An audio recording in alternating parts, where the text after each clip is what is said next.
everyone. Welcome to a relaxing evening. Hello everyone. Oh no, to a relaxing evening. I've got music coming back, I need to mute that. Oh god, no! Yeah, let's turn that down a little bit. But it is rather nice, isn't it? I'm in favor of having music that's chill. I mean, at the moment, I've had like my sleepy phase. I've felt somewhat sleepy this evening. Now I no longer feel sleepy. Sorry. Now I no longer feel sleepy. So the music is just relaxing and allows me to focus rather than making me tired again. But who knows? Maybe I will. Maybe I'll fall prey to it again.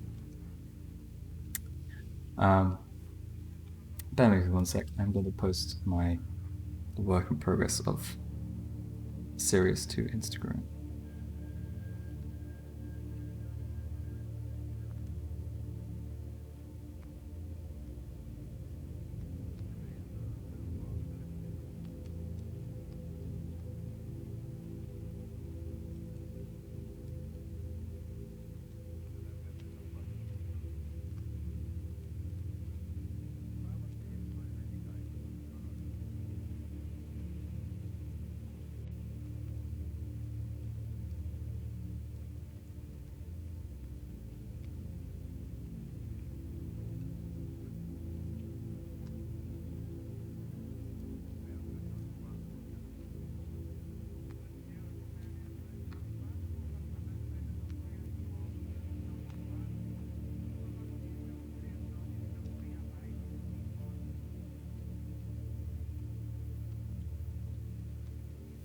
I can indeed share a link to the music. Atrium Carcer. Oh wait, Carceri. It's overlaid on the background, so the eye disappeared.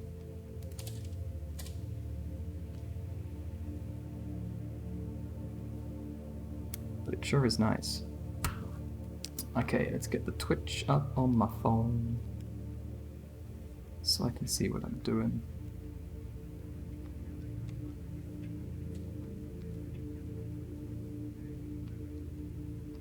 And let's get right into it. It's fabric time, I think, since that's a big part of this character, and I'm going to try and be a bit quicker.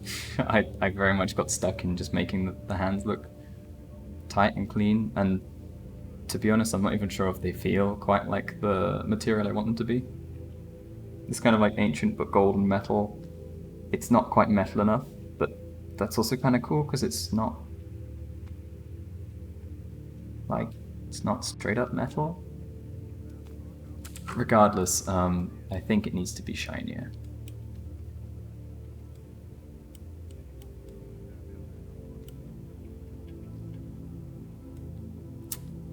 Yeah. But before I go back to touching that up, it's fabric time. Let's do some more fabric. So I'm aware that the shadows in here can actually get... Yeah, it's an old dull metal, basically. But it's still very bright. I want it to feel old. It's magical. And that's the thing, it not having shininess, or like an excessive amount of shininess, I don't think is a particularly detrimental. It's just I want it to be more metallic than it currently is.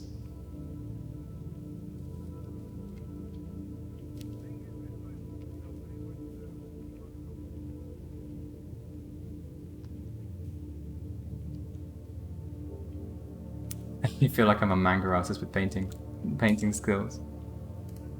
I mean, that's how I started off.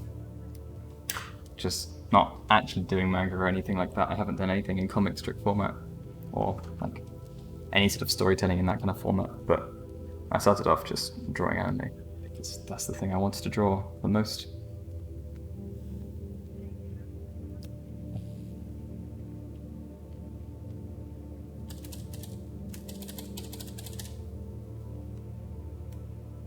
I want to get some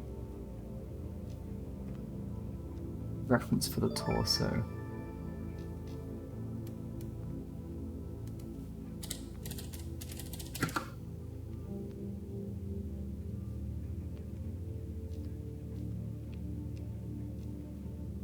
Ideally outside.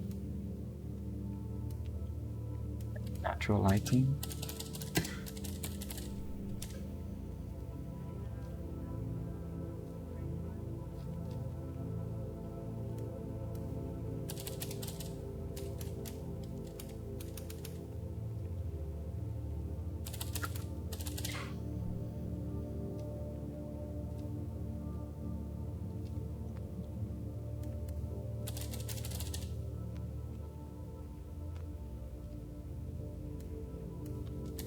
Slim man?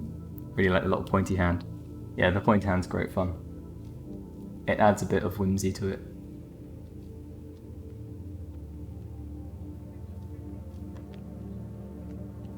I'm really struggling to find what I want.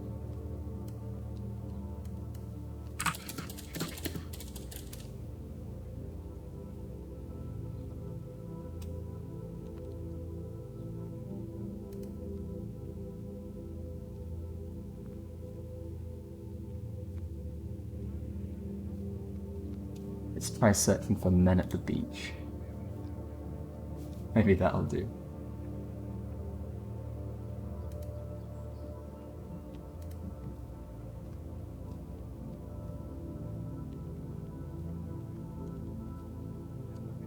And to be honest, I don't think I'm going to be going too accurate with it anyway. It's just... if I can make it a little more naturalistic than just going by my own knowledge, I think that'll be that'll be good. Like the blue on the claws, yeah. Yeah, I'm going for a lot of bounce light. Like a ton of fill light from the environment, from the bright sky, from the bright ground. I want it to feel very, very well lit so that everything's clear.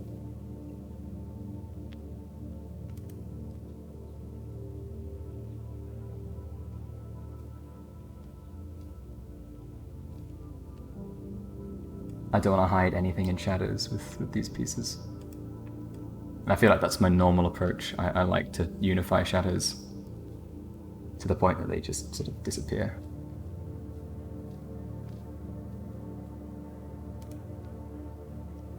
Well, there may actually be sort of enough subtlety in this to just get something from. I'm not sure. I'm not too concerned about it being perfect. After all, I am making it blue. But arms lifted up, just sort of roughly where the muscles intersect with the ribs and stuff on a relatively skinny body.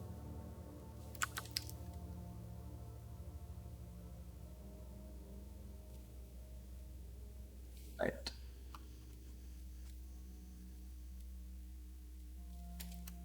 Blah. I'm going to put on a slight color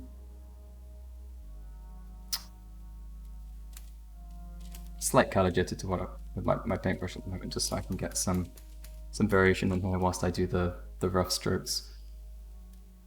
Essentially, I'm treating all the cloth as if it's slightly warm in color, so it's slightly yellowish, especially when light bounces around on top of it multiple times. So yeah, on the surface, and actually I might do a light per tip at first.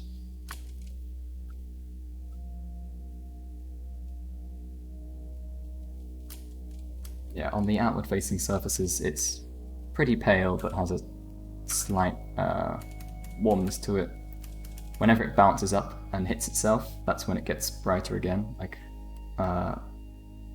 you see in here, and in fact I might copy this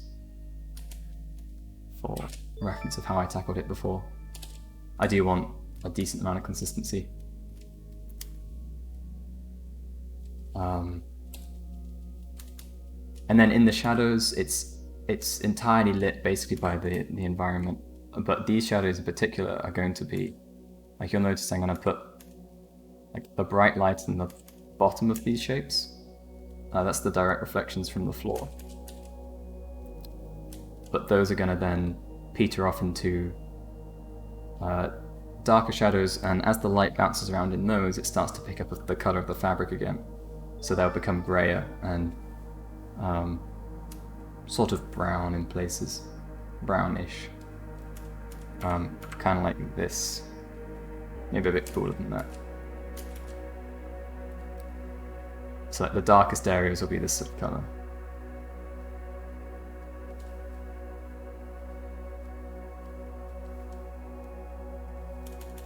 All my brushes are in the description. Specifically which brushes I use from that set.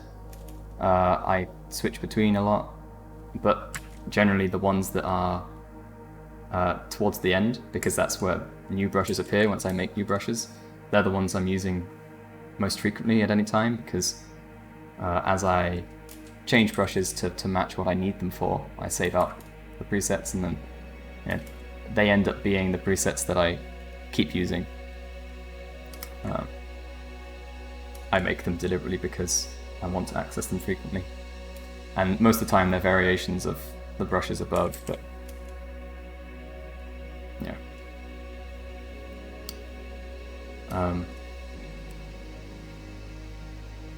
But I switch between a lot. Like I've kind of made a new brush for this project in a sense. This brush I'm using at the moment is kind of new in that I took a brush from elsewhere in the set and I made it into something kind of slightly soft, but that could hold a hard edge, and has a bit of texture in it. So if I make this real big, then you can see it's just got this soft blurriness. So if I use it lightly, I can get a bit of noise or a bit of like a texture underneath.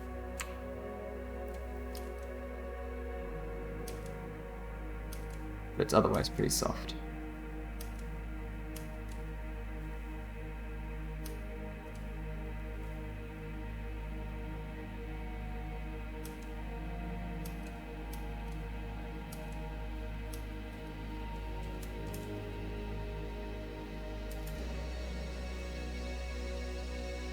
Drawing on the reference layer again.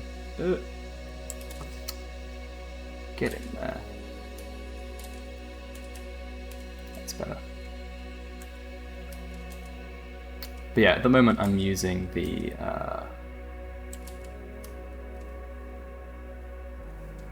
using bits like the I can't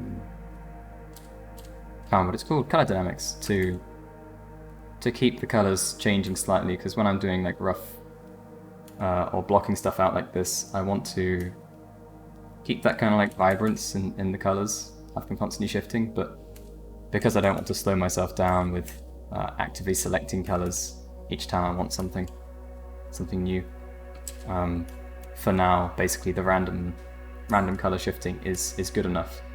It captures the feeling I want, and then afterwards I go back through and essentially recolor things. Sometimes there's a specific color in the random spectrum that I dislike, and I can just remove.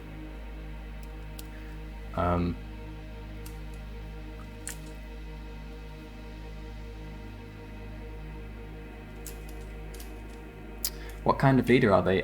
They're sort of like a wordless god in a sense. They guide the group, but not through your normal sort of social interaction. And that's where Joyful sort of is like the mother of the group. Joyful's the one that will actually talk to you and sort of, I guess, interpret the words of the motions of the leader. But ultimately the leader is the one that has like the say on all decisions. So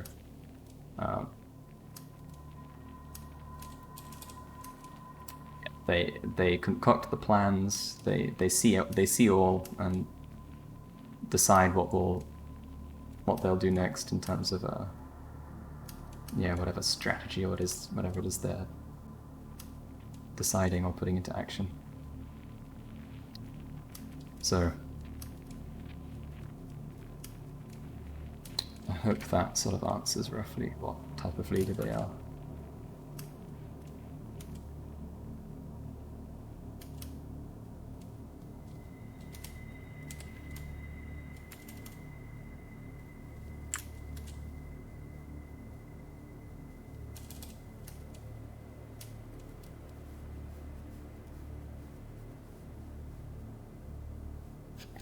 They stutter all the time. They're socially inept. Yeah, close enough.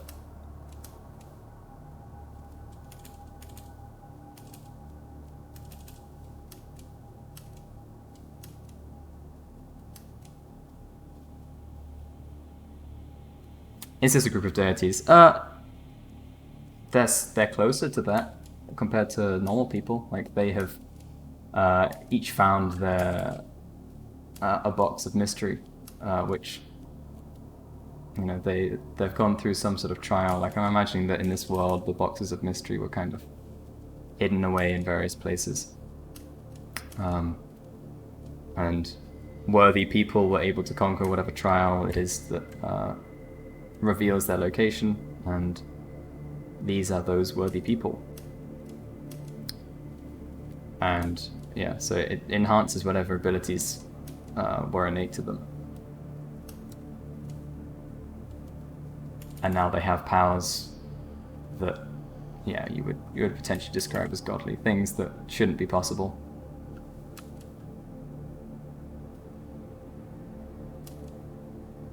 They have made possible.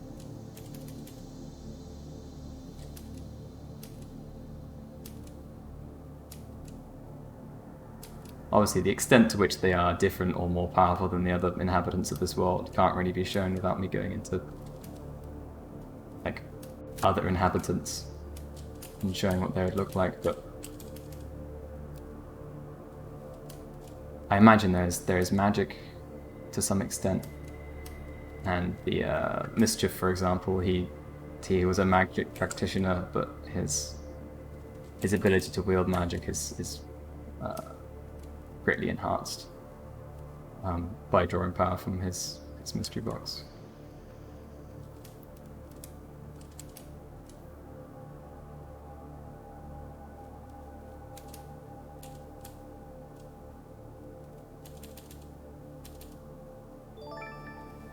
So that's roughly what I'm thinking in terms of their potentially godly status.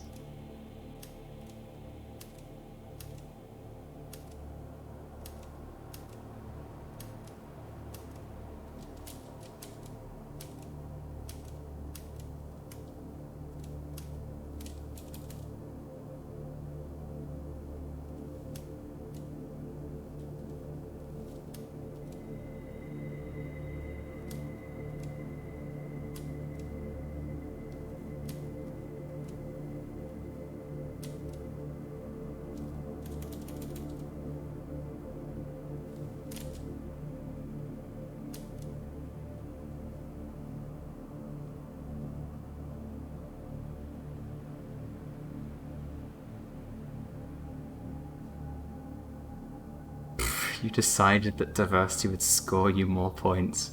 I'm not really sure that's the best way to look at it. On that note, though, it's interesting because I have noticed that, like, I rarely think to include that sort of diversity in my work. None of it's just because I'm sort of not exposed to much diversity in my job, particularly. It's a pretty diverse studio. It's very welcoming, but it's situated in Leamington Spa, which just isn't a very diverse town or city in England. So yeah, regardless, there's also just I came across a bunch of cool art that sort of really made me want to go for that kind of diversity in this piece, just because the whole theme supports that.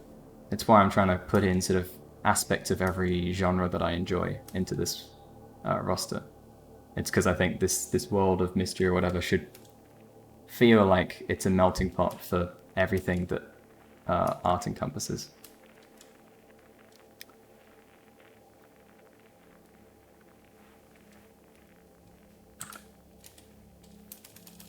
Pathfinder came out real nice. Well, that's good. Glad you like it.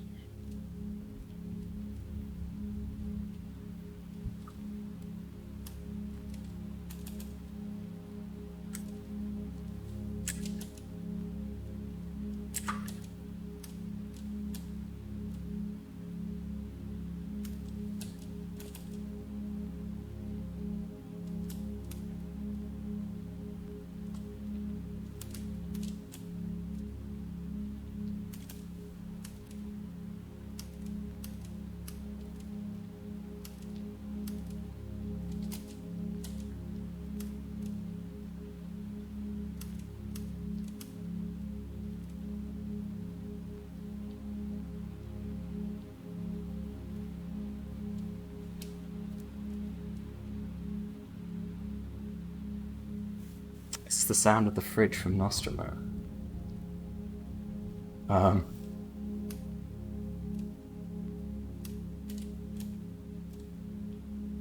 Nostromo? Isn't that the, Where do I know that name from? Is that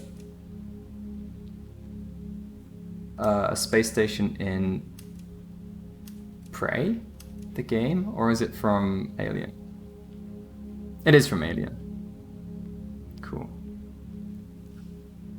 Leamington Spa sounds like a tea drinking dive. It's not the full name either. It's Royal Leamington Spa.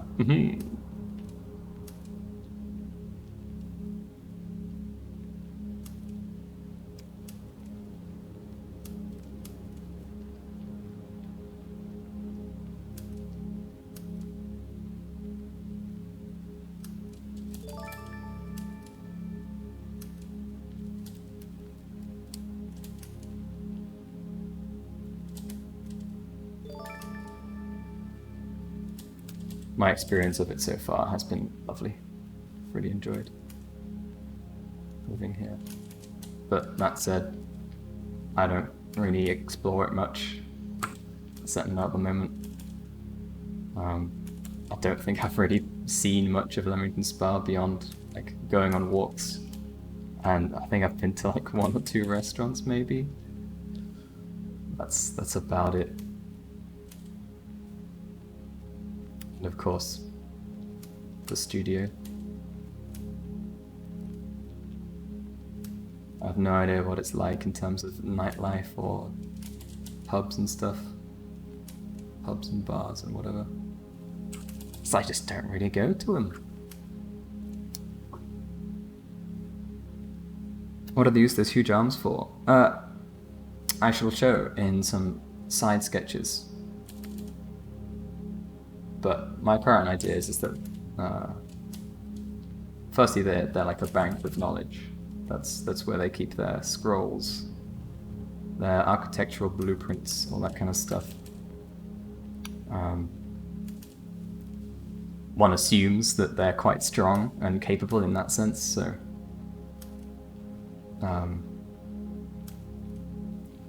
strength built on knowledge is kind of the pun I'm going for there.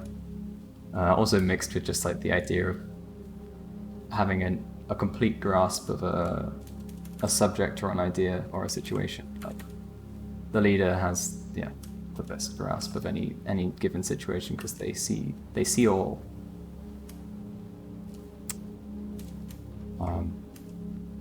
But practically, like they contain the scrolls and blueprints and whatever that they accumulate or create. And I intend to show some sketches of them, like with their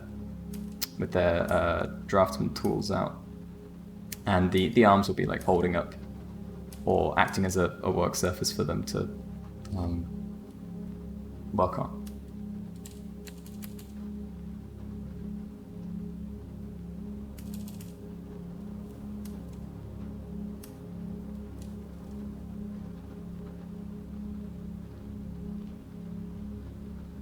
Nose with glasses.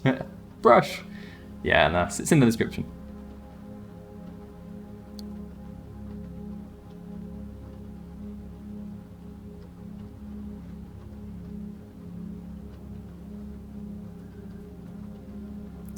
It feels like it could be on a Yu-Gi-Oh card. The question is, what would its ability be? Its ability would be the same as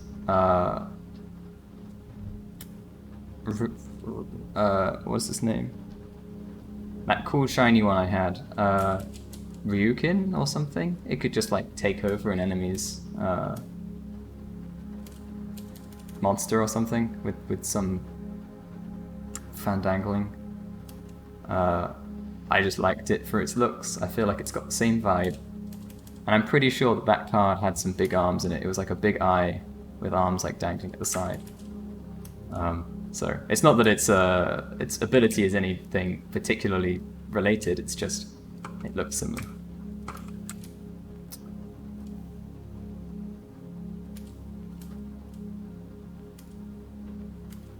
When I post these videos on YouTube, so I mean, I've streamed bits of it.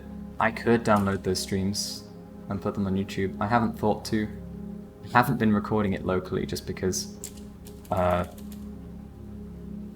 like I was describing before, if I'm aiming to like record all the process of these, it will massively inhibit my ability to just get in and paint without like worrying about, oh, should I record this? I need to make sure I don't miss out any like crucial steps or whatever. So for now, I've just been like, nah, I'm not going to record it, it's fine. Other things will get recorded at some point, and I can be specific with what I'm recording. I don't want it to inhibit my ability to just make progress on this, because the sense that, oh, I should be recording something is paralyzing. I'll be like, I need to make sure I get everything else done before I start recording, and, you know, keep painting on it and not stop and all that kind of stuff. It's just, it brings up a whole list of problems, like potential problems that are associated with trying to record something, and they're all good reasons to not start drawing or painting. And I don't need any of those reasons. I'd much rather just get in and not have any worries about that. But of course, if they now exist in VOD form on Twitch, and if they're at all useful, what I can do is download all the VODs and just stitch them together. In fact, that'd be useful knowledge. How long does a VOD stay up after its creation? Does anyone know? I'm a partner, I believe, at the moment. Or am I an affiliate? I forget. And I'm assuming that changes. That changes how long they stick around.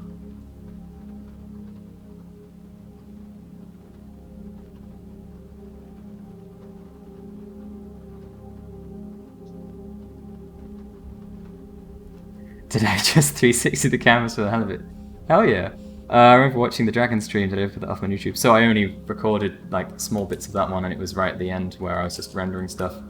Basically, there wasn't anything useful or interesting in that footage, so no, it hasn't become a YouTube video. At the moment, the only stuff that I have that I do need to edit and put out is the Fruit People designs. I have all of the recording for that.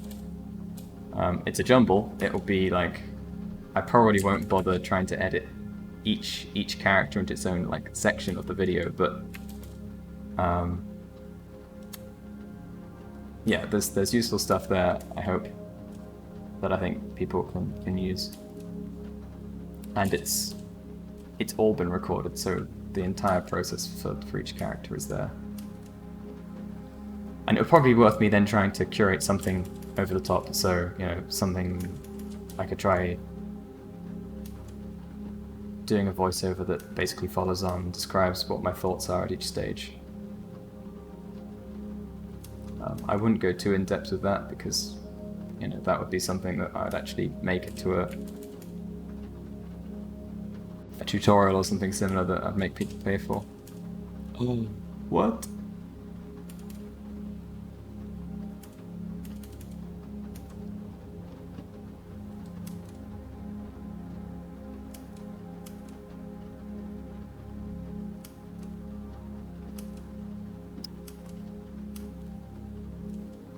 But yeah, that's the current state of things in terms of YouTube on video stuff. So yeah, I mean, if these streams are useful, so I guess here's my question: would you want them to be on YouTube as sped up video so that you can, you know, like see the process happening, or do you want it to just be everything, the entire stream real time, so that, you know, you hear everything that I'm saying?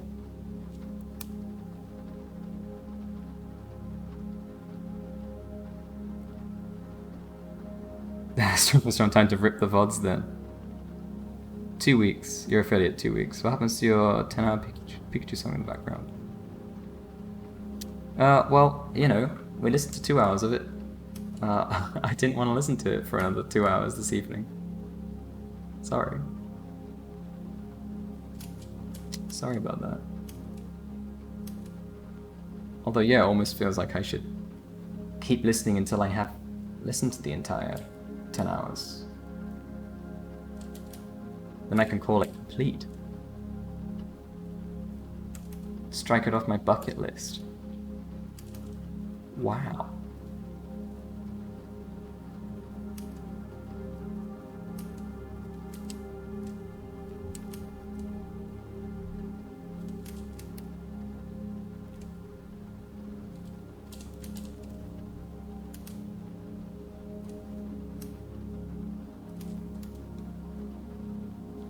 Partners get a month. Awesome. Outside of workflow painting videos,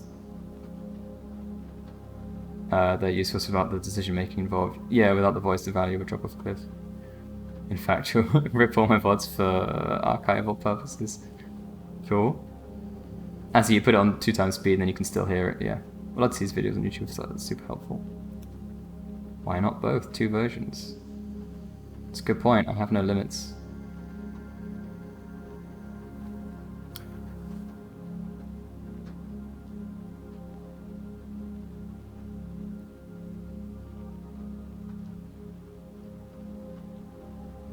So that's the thing, there isn't the whole process, because I've painted on these off stream.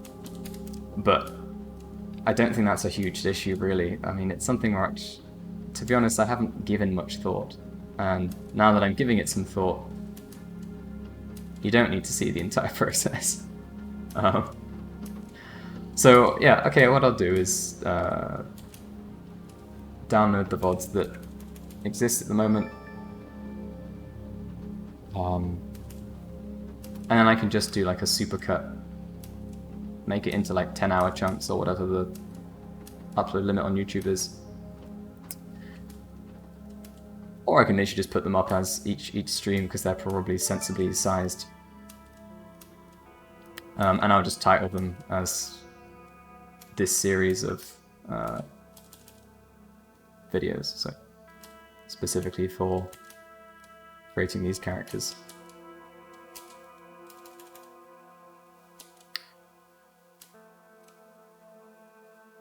But again, it's like, I don't want to think about that whilst I'm doing it. I will download the ones that are up now, because they may disappear by the time I'm finished with this challenge, but it's just extra stuff that I don't have to think about whilst I'm trying my best to just create, like, create the finished artwork for a competition piece.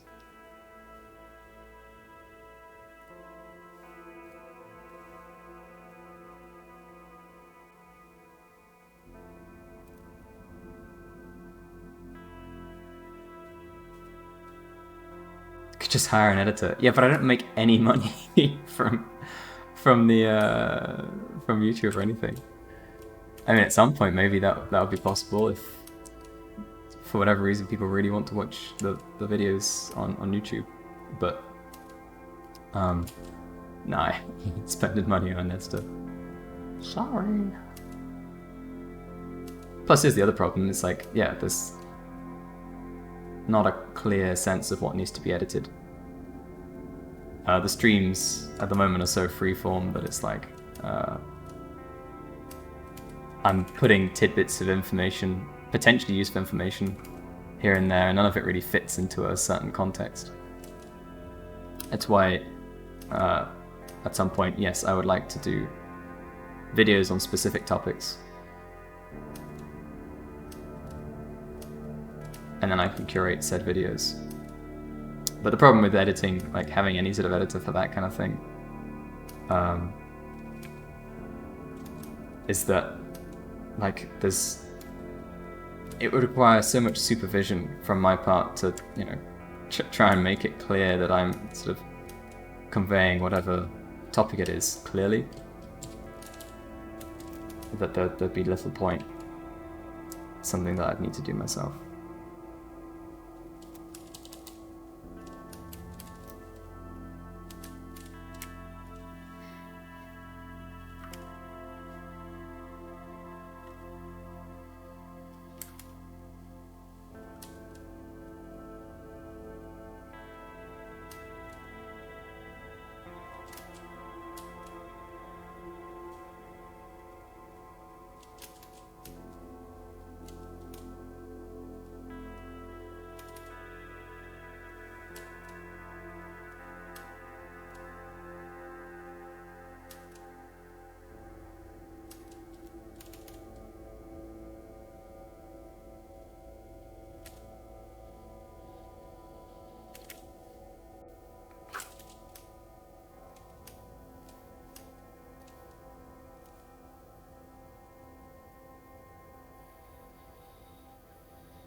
You would give your legs.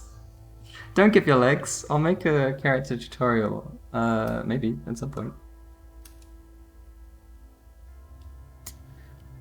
You don't need them anyway, you just sit at your desk. Fair enough. I mean, without your legs, I guess you would just balance at the desk, but that's equally effective.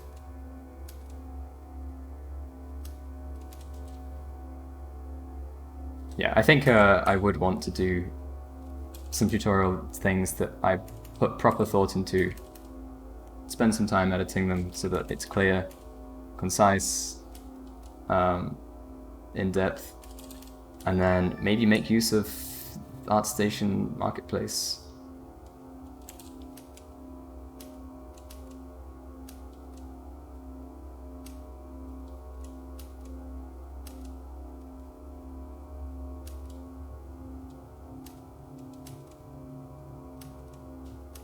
The thing is, these are all things that I would like really put time and thought into if I was freelance. If I could structure in my own time, and basically had no other commitments. So like, you know, I can work for a bit, know that I have money to last for a certain amount of time, and then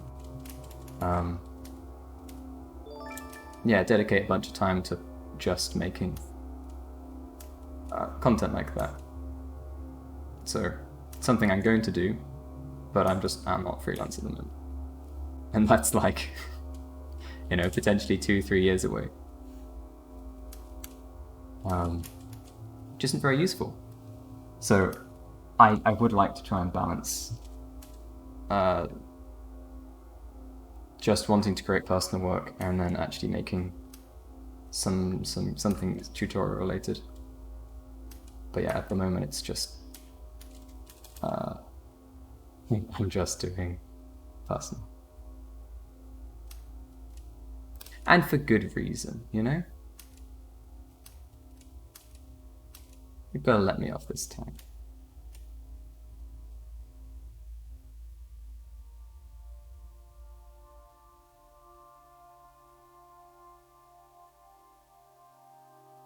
A love board to Canada. My favorite track by them is 69er. Something sorely lacking in most tutorials is people sharing their inspiration. Ah. Yes, that's a really good point. I think what I would want to do is, you know, just sort of be really hype about other artists and their work. I think it would certainly be something where I'd reach out to ask them, be like, can I use this as an example?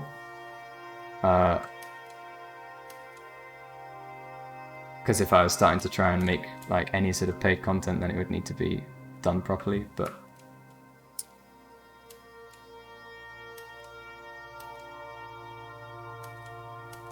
yeah, it would be a really nice position to like point out, you know, this is what gets me inspired. and I hope that anyone looking, watching would have similar things that would get them inspired or get inspired by the things I'm showing.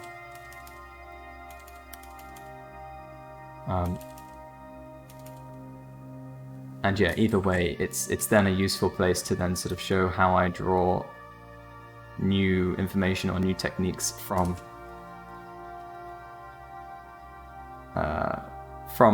artwork that I reference, you know, and describe why it really stands out to me. Because I think a lot of the time, it's not entirely clear what's so good about a piece. It can be nice to have that kind of thing explained. Like, I really enjoyed some of, I think it was actually Ahmed did a couple of videos where he was just breaking down Sargent's paintings and describing what he liked about them. I think that was quite a while ago now. But it's a great way to basically learn what people are looking for, or where you can stand out, or just generally what to be paying attention to improve your stuff, improve your work.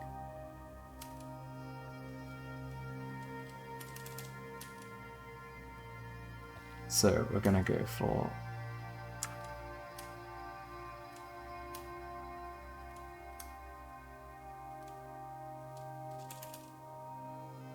main break being here. I think I'll just be rough and paint over everything.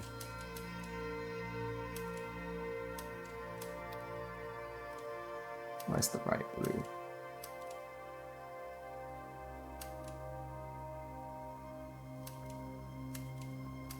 It's the important bit. I don't really want to define individual muscles too much, but a little bit of that will help.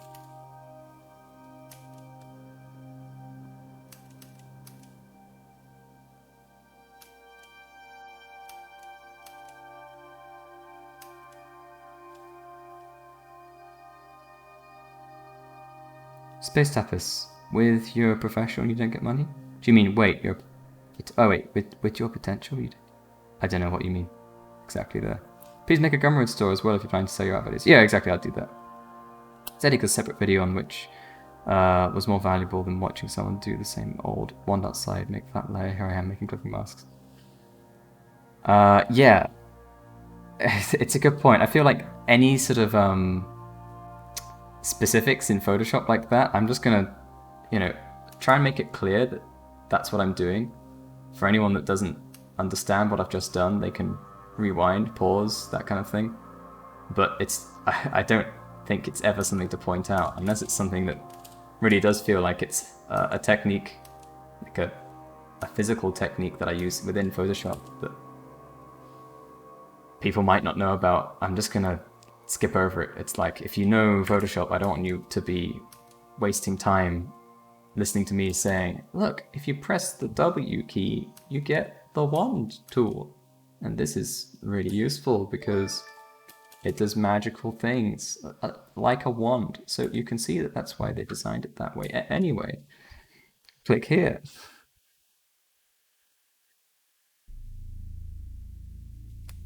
Where did I put my water?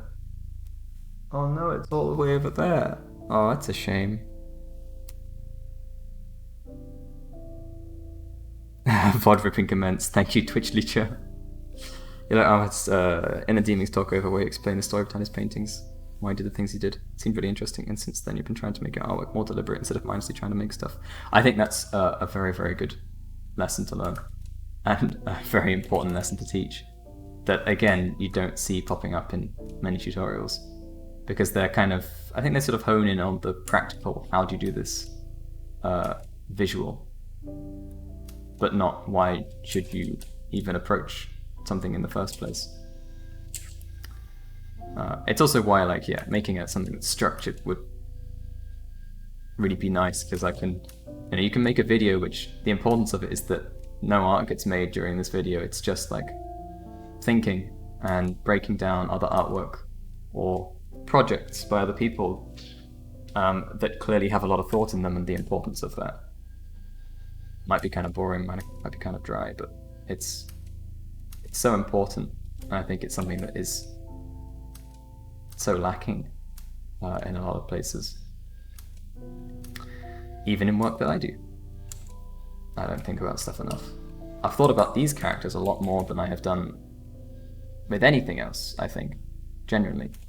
Don't think I've thought this much about a topic before jumping in and creating it since I did the Cube Brush Art War, the environment design one. I think that's the last time I put anywhere near this sort of amount of thought into something.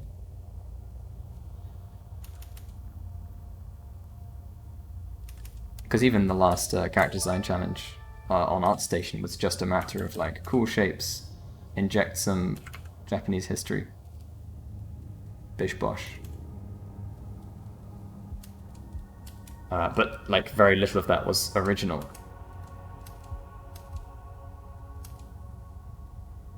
They weren't new ideas really, they were just representing old ideas with a flashy, modern sort of styling.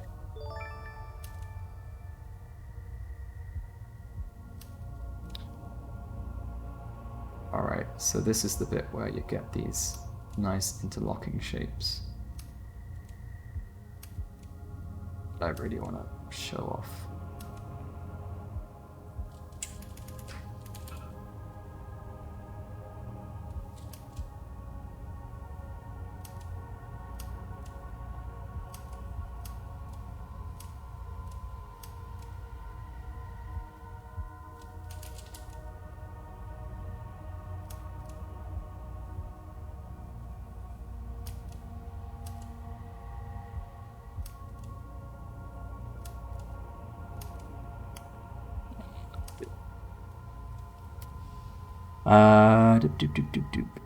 Do you ever worry about perspective in your artwork? I'm mainly asking because you're watching a tutorial of modern day James who really I'm assuming he's emphasize perspective in his poses. I was wondering how you feel about that. So, yes. I don't know exactly what you mean by worry, but I feel I'm very sensitive to it. It's something I really like about seeing work that has very good perspective, is that it feels so much more tangible. So that's what I try and include. And I go through multiple passes of like iterations to get to a perspective I'm happy with. I think it's very similar to the answer I gave in Discord, but I wouldn't say I worry about it. It's so much as it's something that I constantly review. I will constantly change. So like once I'm finished doing like this pass of color on these characters, the next thing I'll probably do is merge everything and start tweaking stuff around to make sure I've got the perspective right again. So I will do I'll do that sort of drawing the rough maquette over these shapes to make sure it lines up with a perspective grid again. Because in the process of doing all of these bits where I'm, focusing on rendering and color and all that kind of stuff, it's natural that I'm going to start forgoing some perspective accuracy whilst I concentrate on other bits. So then when these are sorted out, I can go back to perspective and make sure that that feels right again.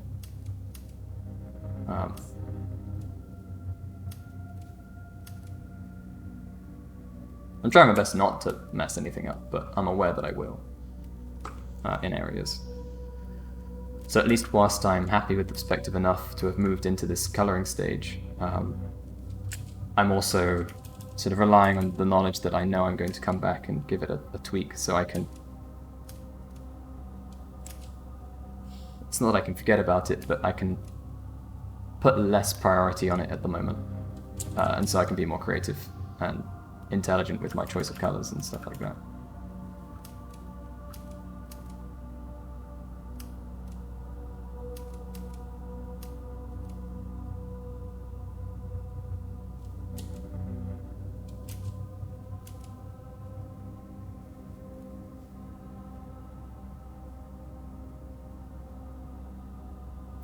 Yoshinari stylized the rib cage so nicely. That man has a love for interlocking patterns. Yeah, I'm very tempted to go in and like make it, give it a lot more contrast so that I can really like define those patterns. I'm not sure though.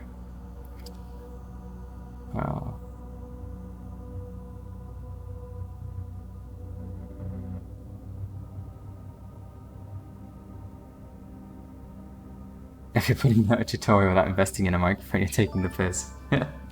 Well, this is a microphone. It's better than nothing. I think the main problem is just that my room's really echoey. I watched a video on how to start on YouTube, and the dude said to invest in a decent mic before a good camera. Someone who can sit through mere footage as long as the mic quality is decent. Yeah, exactly. Totally agree.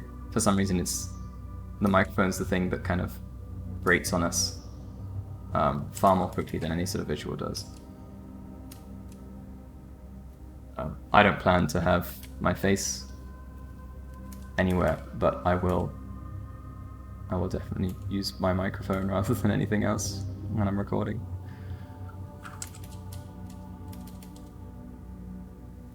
And like give it some love in post-processing. Just make sure that I'm like removing any obnoxious frequencies or whatever.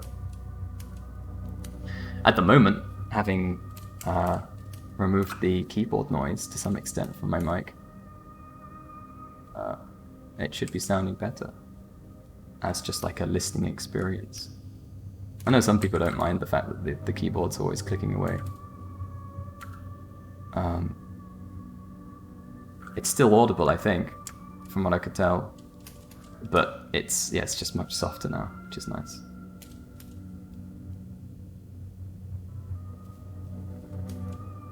I feel as if it's a far more pleasant sound.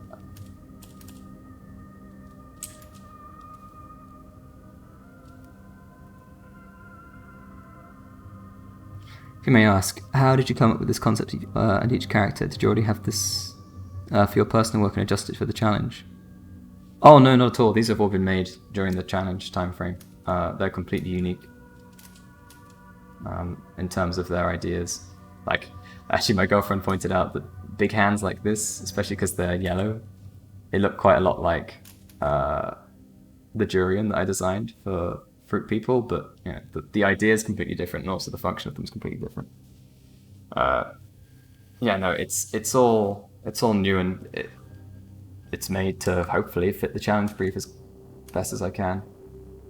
As far as actually coming up with the ideas, it was a lot of brainstorming with words before I jumped into anything visual.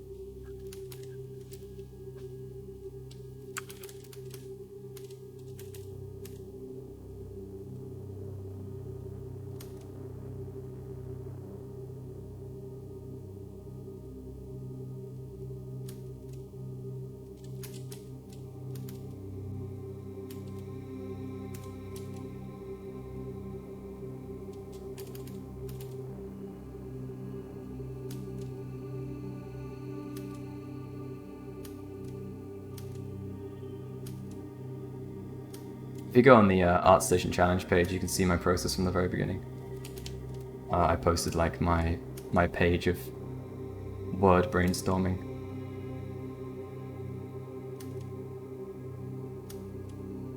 And then I posted my first character, based on brainstorm.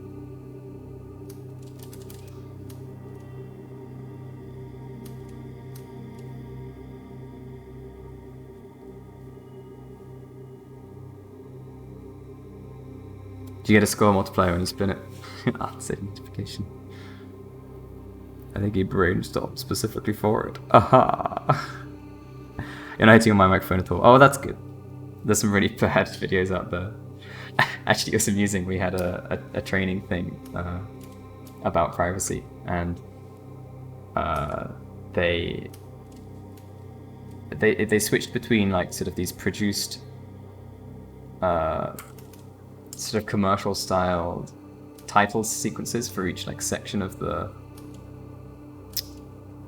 class, or whatever you'd call it, and then it would go into someone talking about the details of that. And so it went from like this sort of, you know, properly produced, everything sounds great, it's got that cheesy music going along with it, all that kind of stuff, and then it just goes to a guy with like the mic on his laptop or something. And you have to ask yourself, where did the mic go? Why didn't they use the same mic? What happened? And it's really jarring because of it. Very bizarre. Didn't make any sense to me.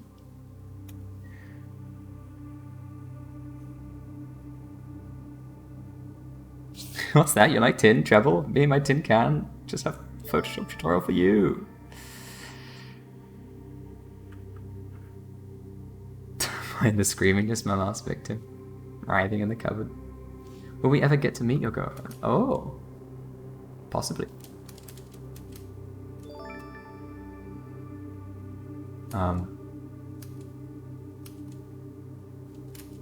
She's generally very accommodating and just doesn't tries to be as quiet as possible whenever I'm streaming, and I'm just like, it doesn't matter, they can hear you, it's fine. They'll probably enjoy it more than anything. It makes me more human.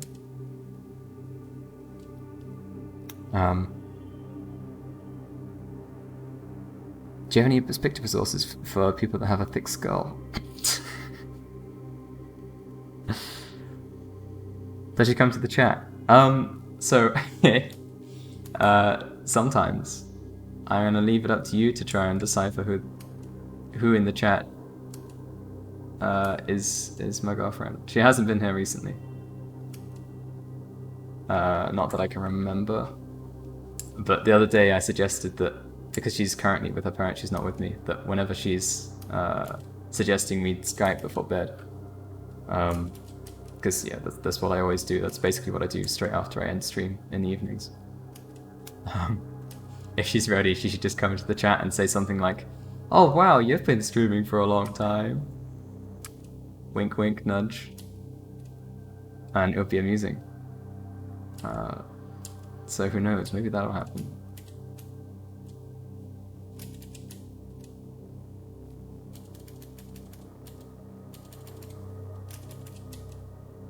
Now you can start accusing anyone of asking.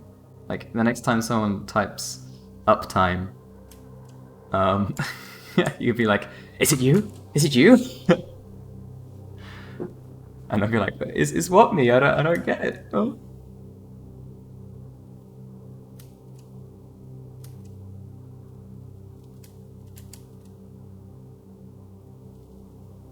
Could be fun. Oh my god, Shadad? Really? Something to tell me? Let the hunt begin.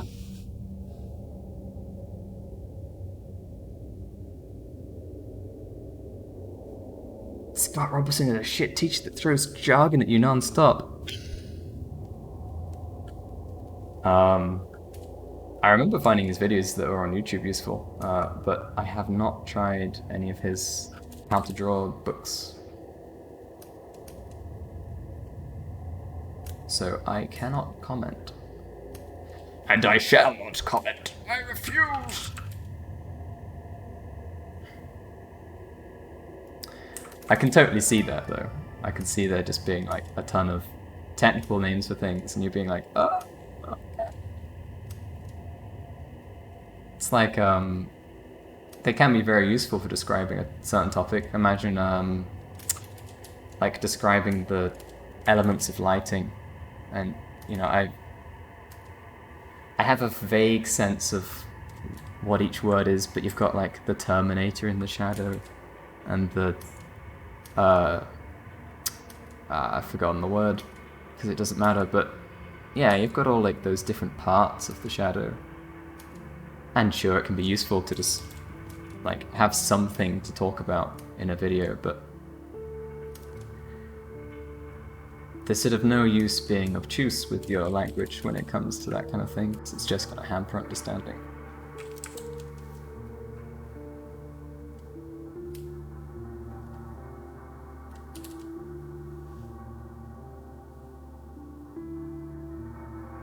Maybe why. Numbers and formulas? He's teaching numbers and formulas?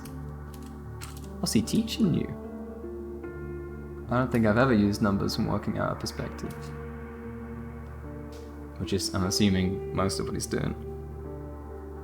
Marco Bucci's tutorials are indeed very on point. Yes, check him out.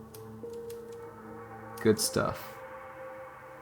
He will be first person I reference when I'm thinking about how to make a good tutorial.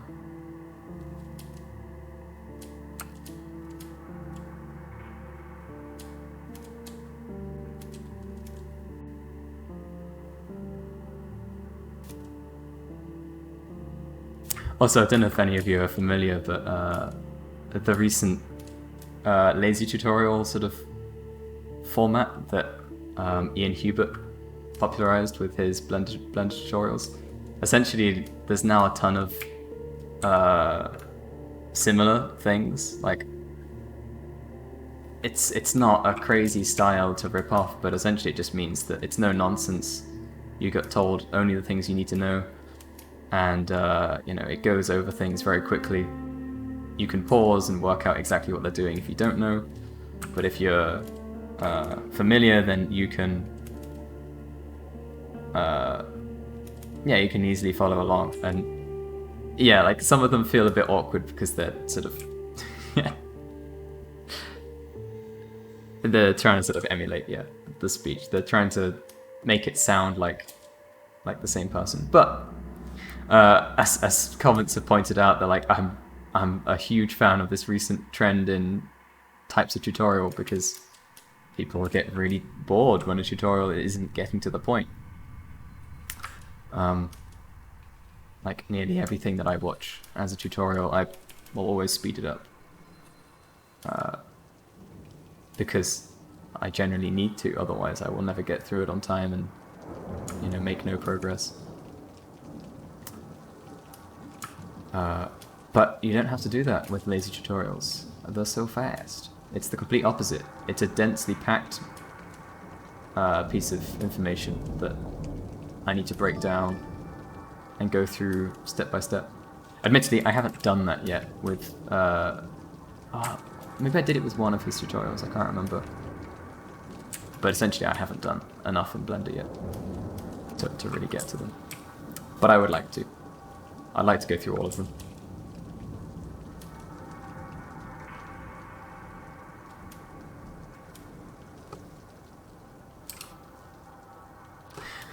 Yeah, so this is it. With art tutorials, like, you know, me, if I was describing character design, describing my thoughts on it, they're far more difficult to action immediately because, you know, I can say stuff about the process which you should go to think about a character design. And that's all well and good, but it takes time to do that.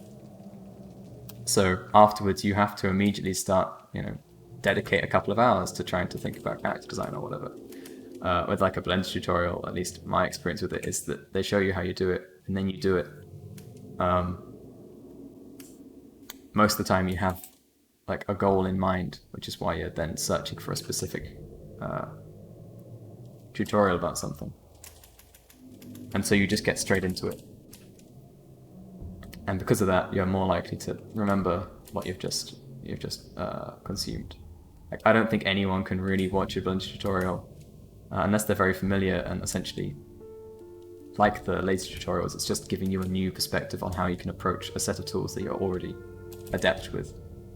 At which point, yeah, you can watch a video and then immediately go off and action that information. But that's certainly not the case for me. Like, everything is new pretty much with Blender. Everything outside of the very basics is stuff that I need to do at the same time, otherwise I'd be completely lost.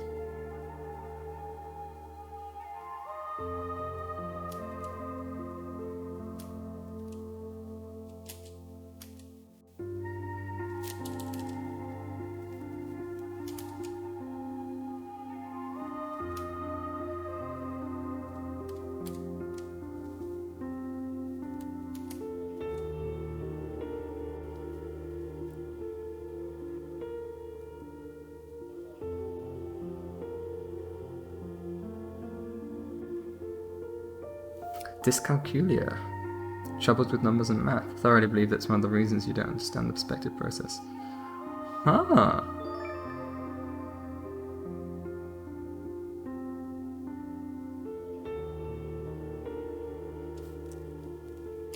Music song. You tried. I'll give you the music. We're currently listening to Flowers for Body Snatchers, A Heart Less Darkened. It's the third or fourth track into this. It's rather nice, isn't it?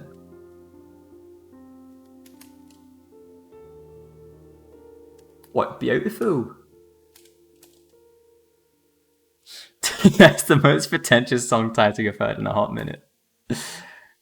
Yeah. It's pretty good, isn't it? What's up there?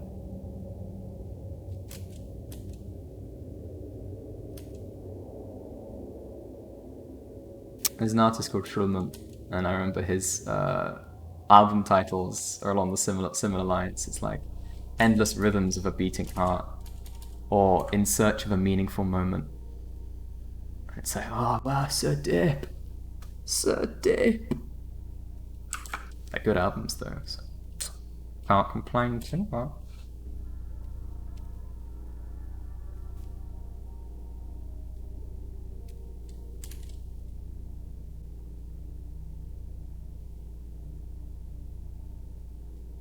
Alright.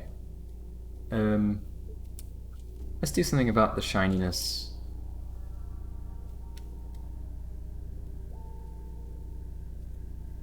So I'm thinking that we need to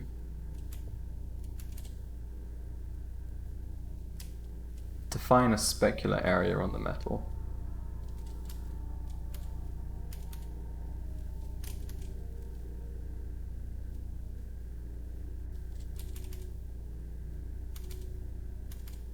Maybe, or maybe that's going to add information I don't really want. Because I could also then just keep it so that the reflectiveness is really mostly apparent in the shadow.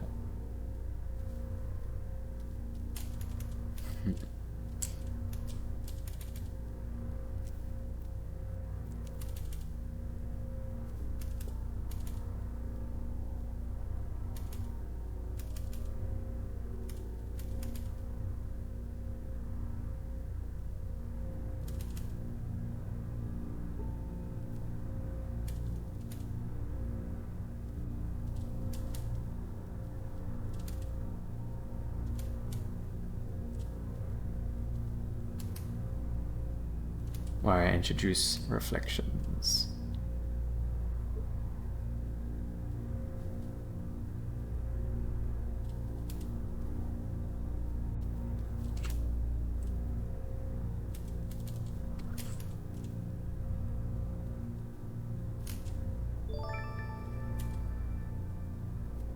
But I'm not sure how much I want to lean into like really bright reflections or not.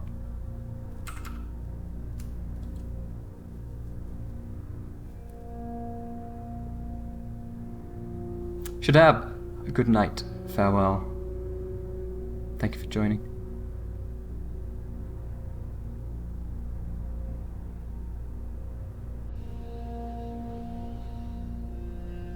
They have a Twitter bio that says, I cry.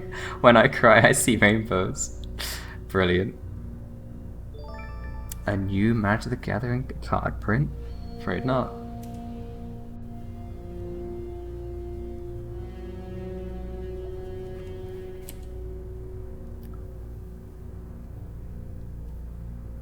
A huge advocate of teaching through the medium, the context.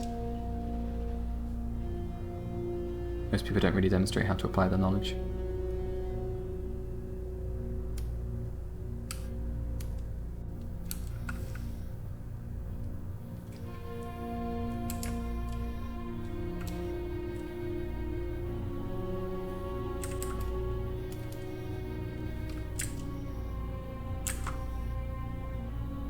Okay,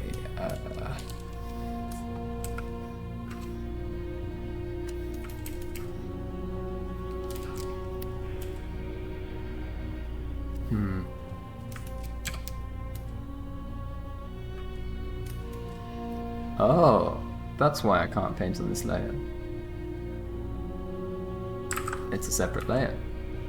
Let's change that. Now I can paint on this layer. Excellent.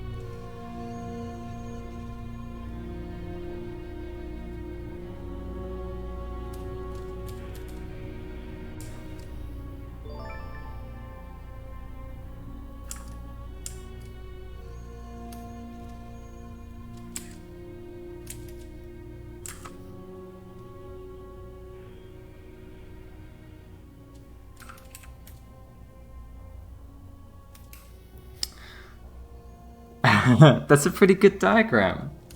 Yeah, angle of incidence is just the direct line of reflection that a perfectly smooth surface will create.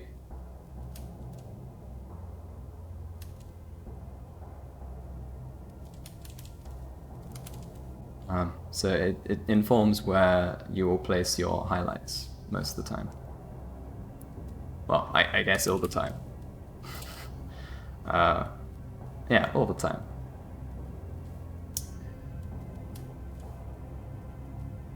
And it is indeed very useful to understand. So, this eye, let's smooth it out. I think I'll go for like a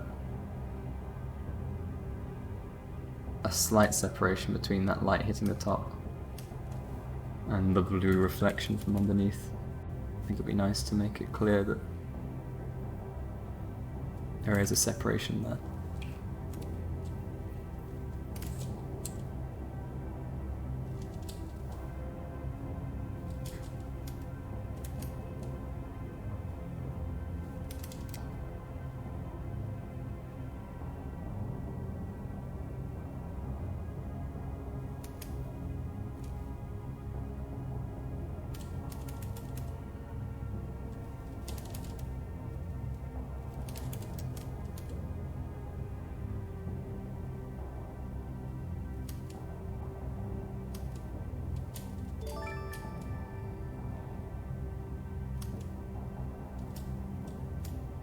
Oh, the music has got proper moody now.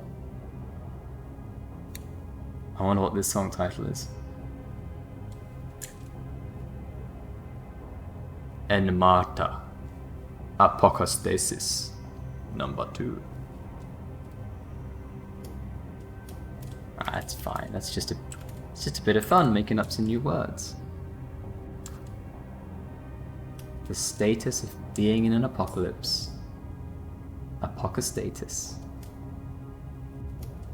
Or stasis, I can't remember which one it was.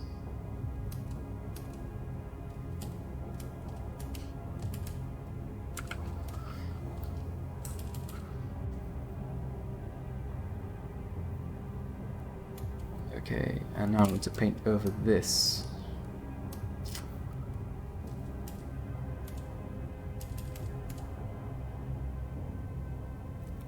So I do want the color of this eye to pop out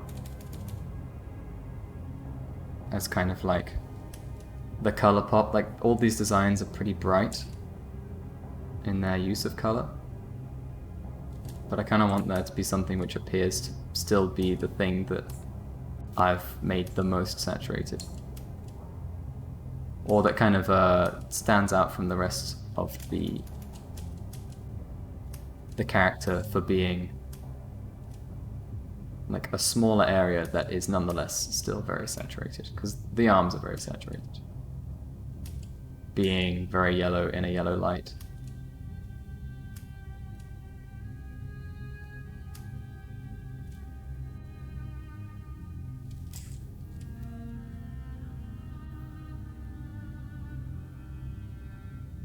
How to draw the Marvel way. Co-written by Stan Lee, it's very entertaining. Oh.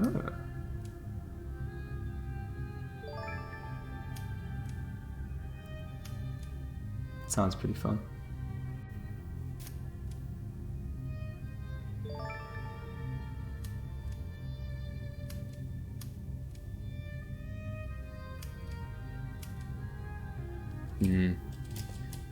I foresee these eyes being problematic.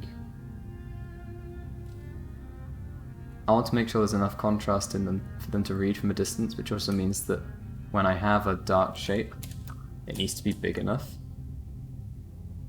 So I'm going to have to thicken it quite a bit.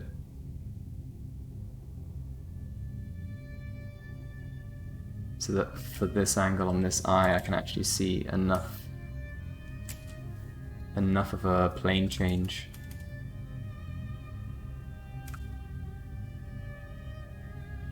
To justify that.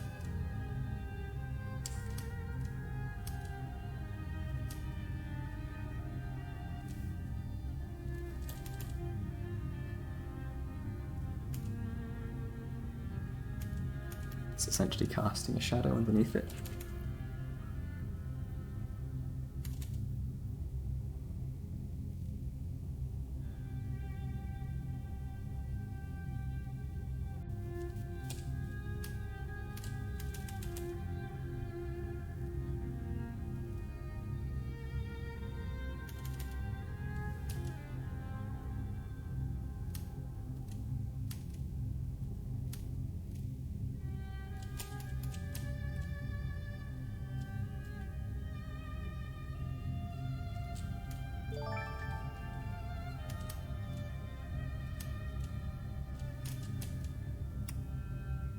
And then, yeah, elsewhere I'm gonna sort of pick and choose where I want that light versus dark pink to go, largely so that I can make the shapes of the face read.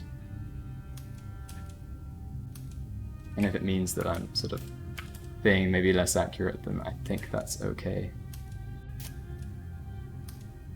Because I'm most concerned with the face appearing clear enough, at least. But I am also keen to unify this into a single sort of shape so that basically it's trying to do many things at once. I'm trying to make it appear as an eye, trying to make it appear as a face, trying to imply the fact that because the face is on the iris, and the iris is sort of flat, if not slightly indented, that the face is mimicking that. It's like a fun idea, but it's really difficult to do, especially when it's so small and so far away. Yeah, I'm trying to do quite a few things with this area at once. And I think I can balance them all and make it clear, but it's certainly going to require quite a bit of touching up to get right. Because like it's fine here, but then, you know, is it going to read from a distance? At the moment the answer is no. And so there's things that I can now do to the design that will like edit that, potentially make it read better. And one thing could be to just forgo the fact that you actually need to see these eye slits. Have them as something which you notice if you're looking at the detail, but otherwise we're just going to like show the position of these eyes. That's the thing that matters the most. So that we read the important shapes, the fact that there are two eyes and a nose and a mouth. Like a simplistic drawing of a smiley face.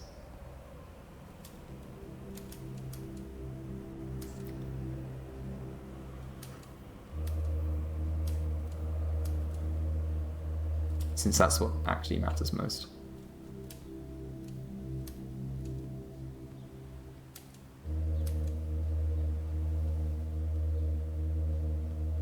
They've got some real pouty lips.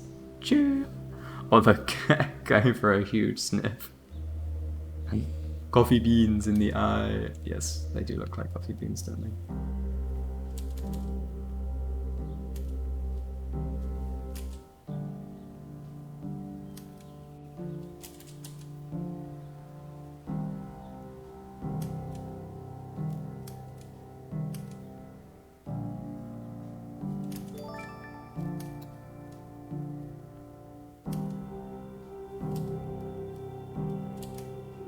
Alright, I think I'm going to keep this darker here. Because what I'd quite like to make clear is the fact that it's lighter inside the iris because it's actually catching light from above.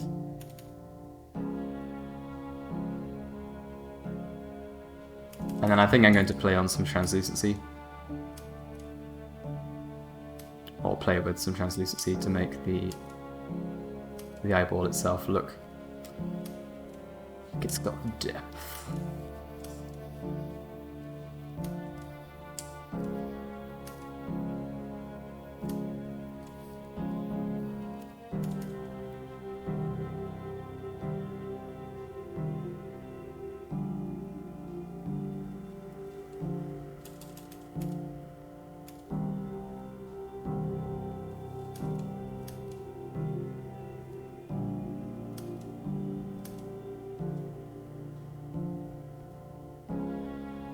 It's interesting how quick you paint by lack of uncertainty. What do you mean exactly? As in, like, I'm not entirely sure how to get the result I want, and so at the moment I'm sort of iterating faster. Because I'd certainly agree, a lot of the time I'm trying to explore different results quickly because I know that the first thing I do isn't going to be right. Or the second thing I do, or maybe even the third, you know. It can go on.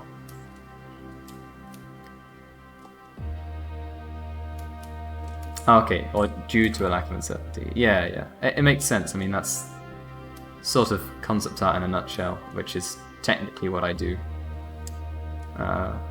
job-wise.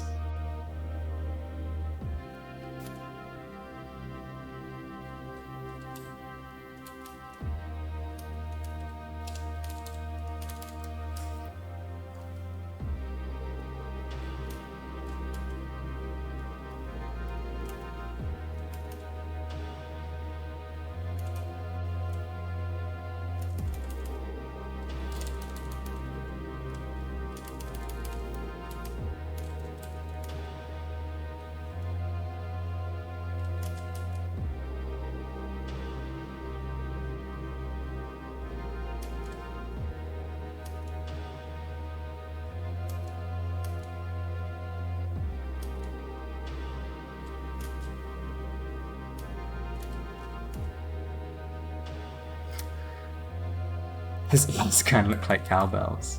Yeah. I like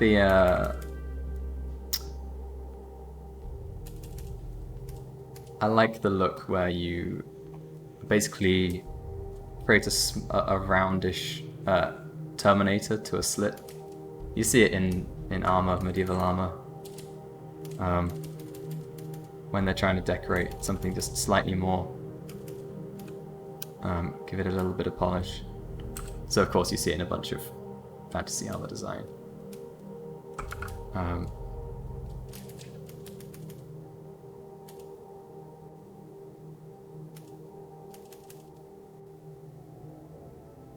So yeah, I'd like to have some transparency. I think it'd be nice. I think it reads decently well from here, so we'll keep it. So yeah, that blue on the bottom is going to need to be a bit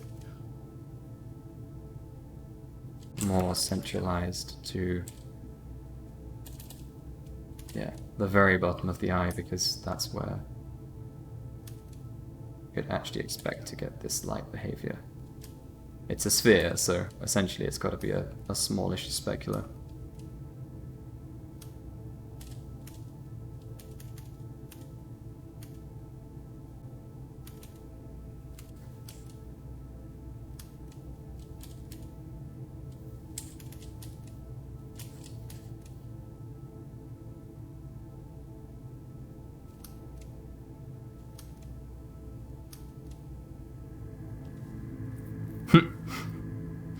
Even bigger brain. Oh my god.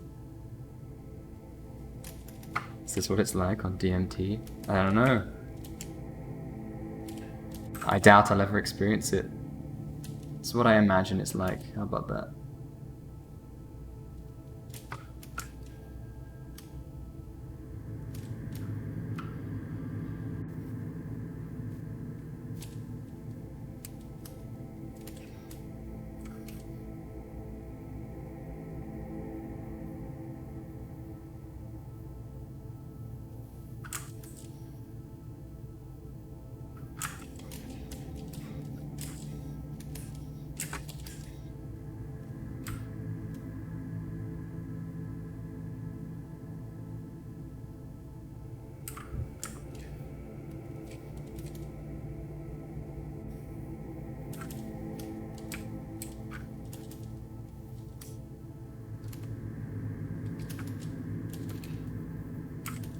So having given it this treatment, I need to make sure that it's clear that inside the eye too.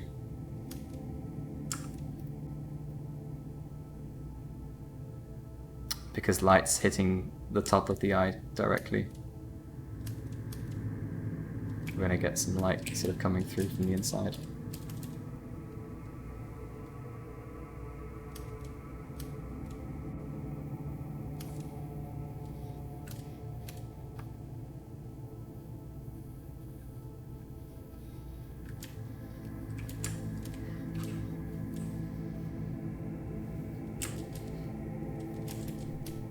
But just a touch, because I'm not entirely sure how to handle this. Huge brain! Exactly. May I drop a quick question? How to define the very edge of a plane change? Sorry, you mean in the same material? How do you define the edge? So a plane change within something of the same color. In form, and yeah, essentially sharp or soft, but the important thing is basically that you have two colors, two different values meeting and abruptly changing from one value to the other. So I shall show you real quick. There's very little of that in what you're seeing at the moment. Although if you look at the lips, I think they're a pretty good example. I'm showing the upper plane of the lip and the underside. The choice of color means that hopefully the eye sees these as the same material, and based on context with everything around it, you then see that one is pointing up towards the light and the other is pointing down in shadow. So as far as defining this edge, like really it's coming in and it's making it as clean or as soft as you need it to be. So in this case I want it fairly hard. What I'm going to do now is just add like a coloured bounce light from the lip below just to make it vibrant. It's poking up into the top lip.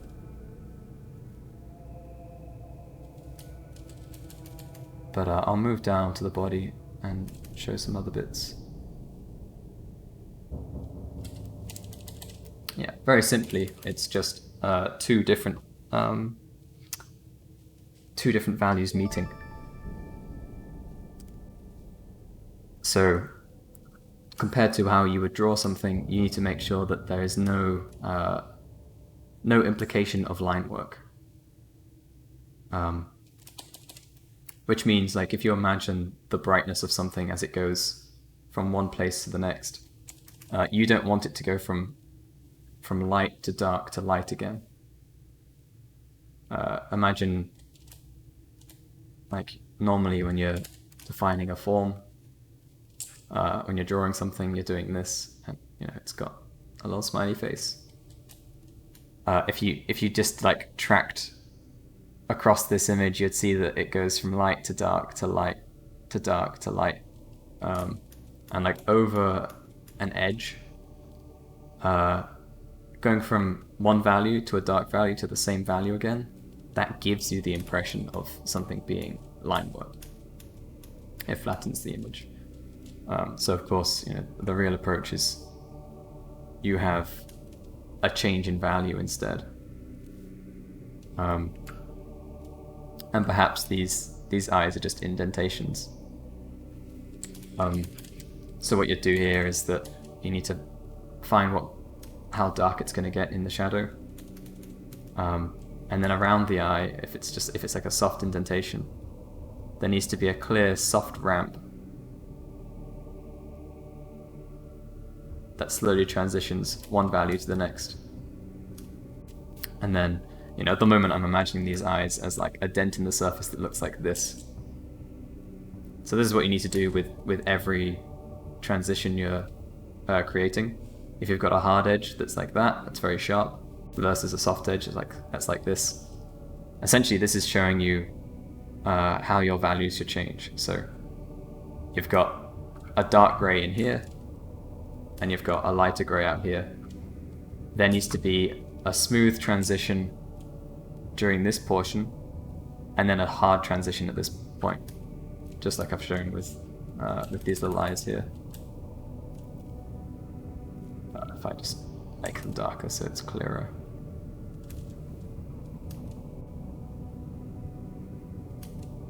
Make it a lot larger. And every form that you create, you basically need to imagine in your head what is the what am I trying to imply in terms of the actual shape. Imagine the cross section of it, and then apply that to the values.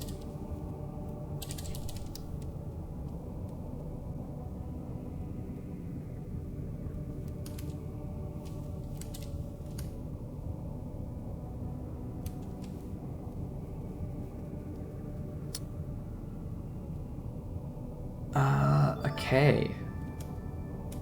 That I think is cool enough.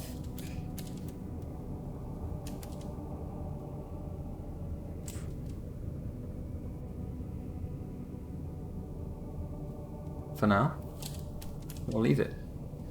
I like that it's slightly translucent. I think I want to go back and give it some extra sort of definitions of what exactly the material is, but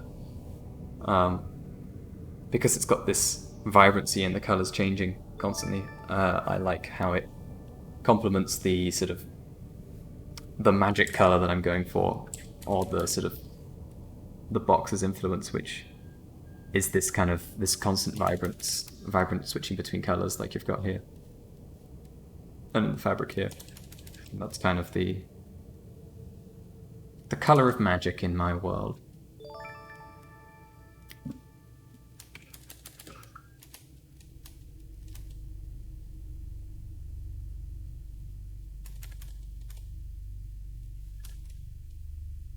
Nose with glasses. Octarine. See, I'm aware that Colour of Magic is a Terry Pratchett thing, but I can't remember anything from it, so I don't know if that's an actual reference. Or not. I'm sorry. Anyway. Yeah, Nose with glasses. I put in a lot of hours of study, and everyone needs to. You gotta do it for a real long time. And specifically with these characters, you've gotta push yourself. I get inspired by everyone else being equally fantastic with their design work, and steal from them.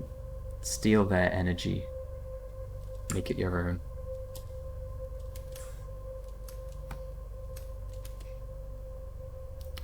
You can't steal ideas, but you can steal energy. It is the Colour of Magic, the 8th colour of the Discord spectrum. You know, the word octarine to me it sounds like a bluey purple.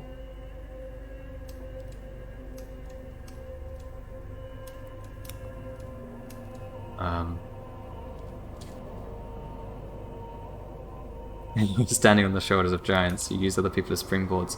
You're nothing but a stepping stone to me. It's pretty cool. I mean, it's a good way to... It's not a great way. It's a valid way. It's a valid way to think about it. How about that? I think it's a good way to think about how you approach using other artists' work as reference, because you don't want to copy, you don't want to sort of lose your own identity through overexposure to other people's work.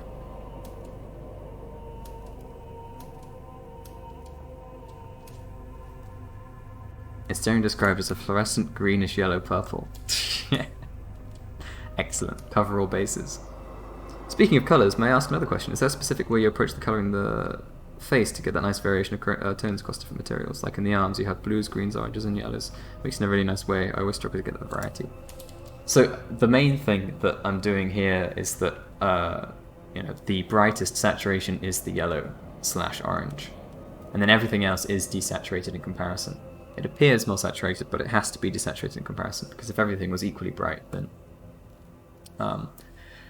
it would not feel balanced, and you wouldn't know sort of how to read the object. In this case, I still feel that it's communicated what color the arms are actually supposed to be, despite there being a lot of variation across them in their presentation of that. So, like, imagining it in kind of like 3D terms, you can still see what the base color is, what the matte color is, but the information that's layered on top tells you about the quality of that material, and also stuff about the lighting scenario that it's in.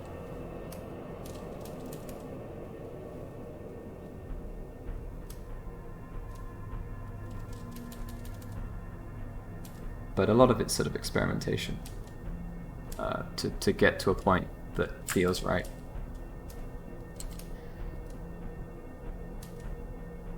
So that's my main sort of advice when doing it, is to try and experiment, but then as best as possible keep a fresh eye to tell when you've pushed colors too far and when you haven't pushed them far enough, or not far enough, but when you could push them further if you want that effect. And use it very deliberately. I specifically want that effect in this piece. It's not going to be right for all pieces, and if you want to see like excellently controlled colors, then there's like this sort of this style that the Russian painters managed to really capture, where they use very, very limited color palettes and limited saturation and stuff within those, and they create a very specific mood with that. It's the sort of opposite mood to what I'm trying to do here. The work feels very melancholy. Feels kind of like the music we're listening to, versus this, which I want to feel vibrant and full of energy.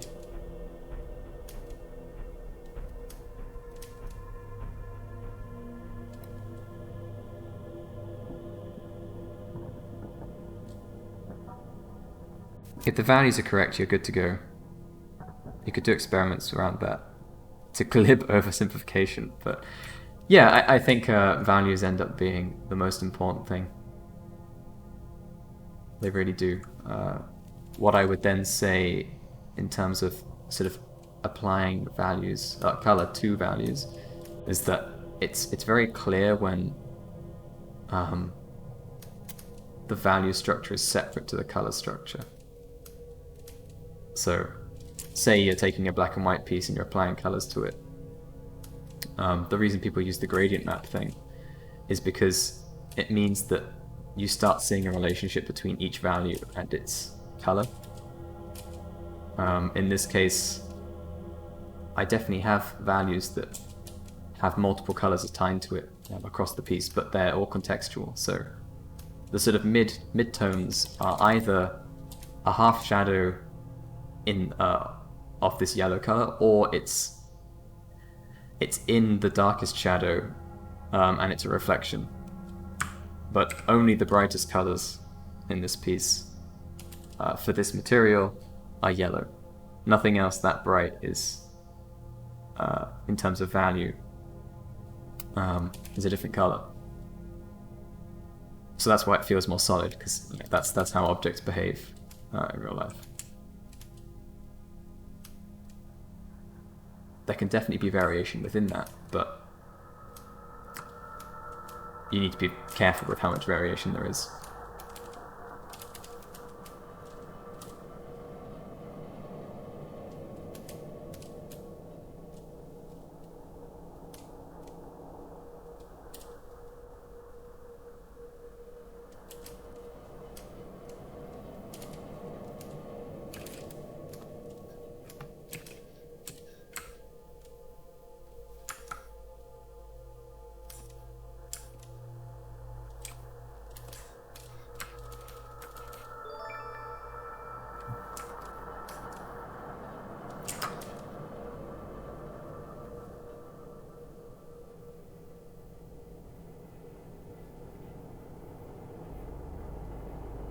think in terms of light, not object. Hypothetically, you could have a really desaturated blue sphere and a red lamp sat next to it.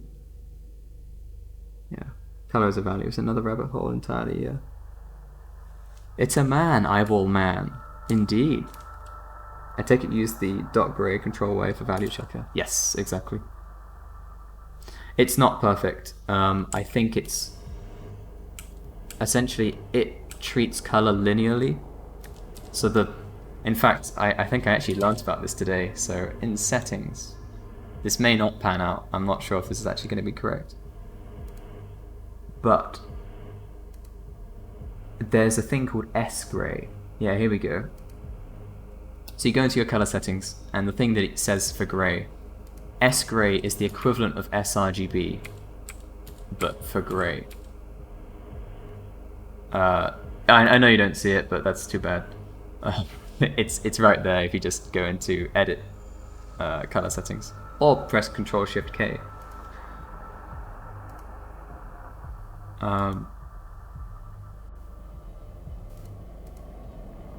Though at the moment I don't see it actually making any difference.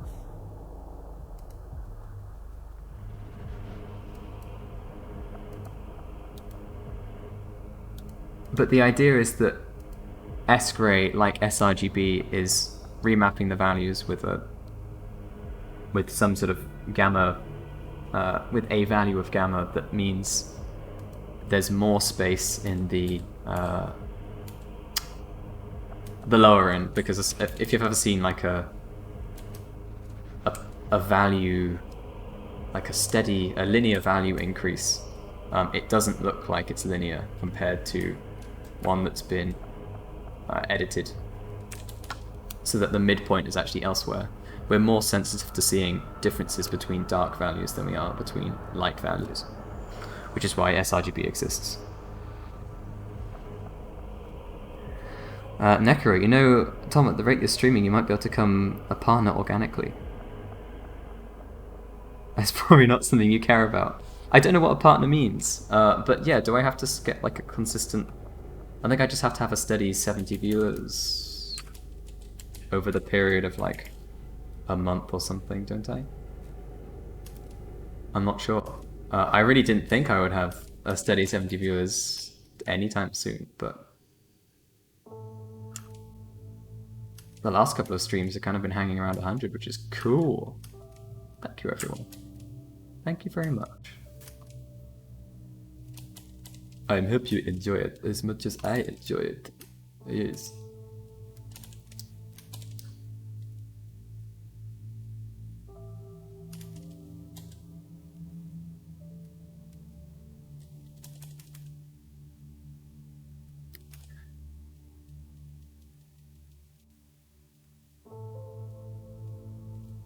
$75 over a month, was it? Yeah, something like that.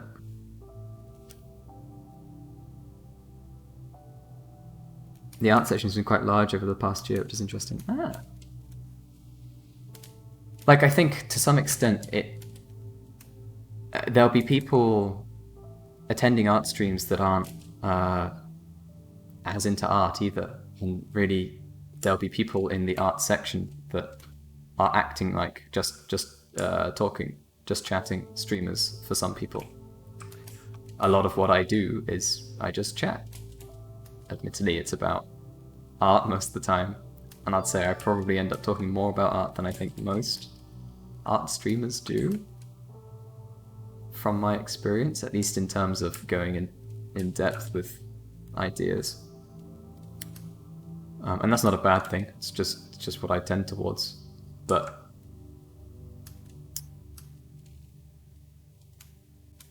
yeah, there's definitely like room for people to enjoy these sort of streams just because they want to hear someone talk. And I think as people realize that more, yeah, it's going to grow. Not to the extent that just chatting has grown, but it will nonetheless. And that's good.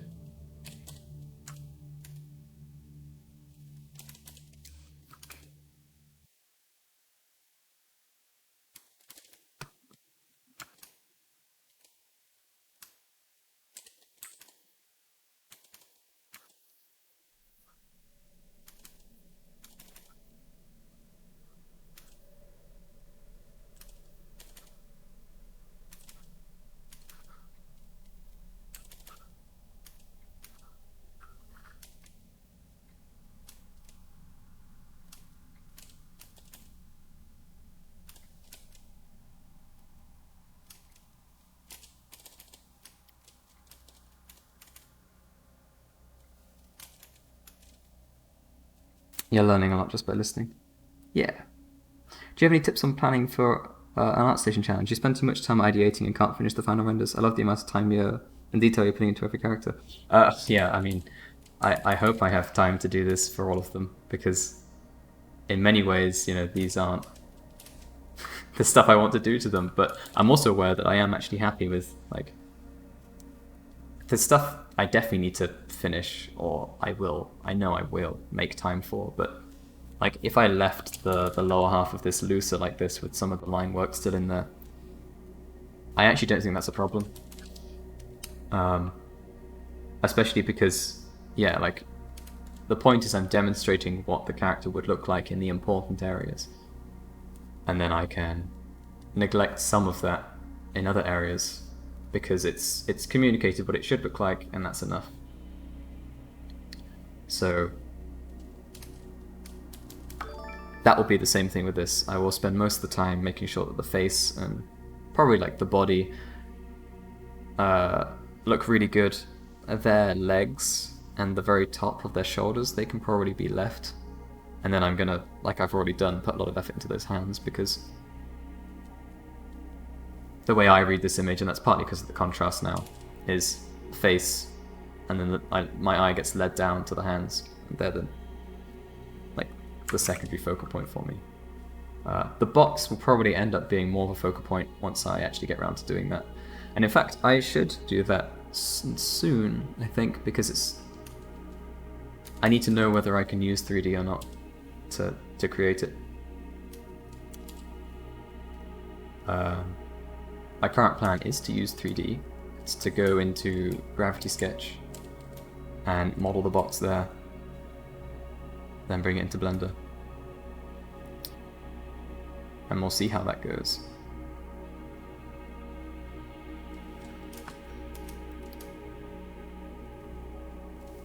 At the moment there is lots of time. I know that there's a lot of side content I kind of want to do for each character. But that once I've done like this rough, or this first pass of render on each character,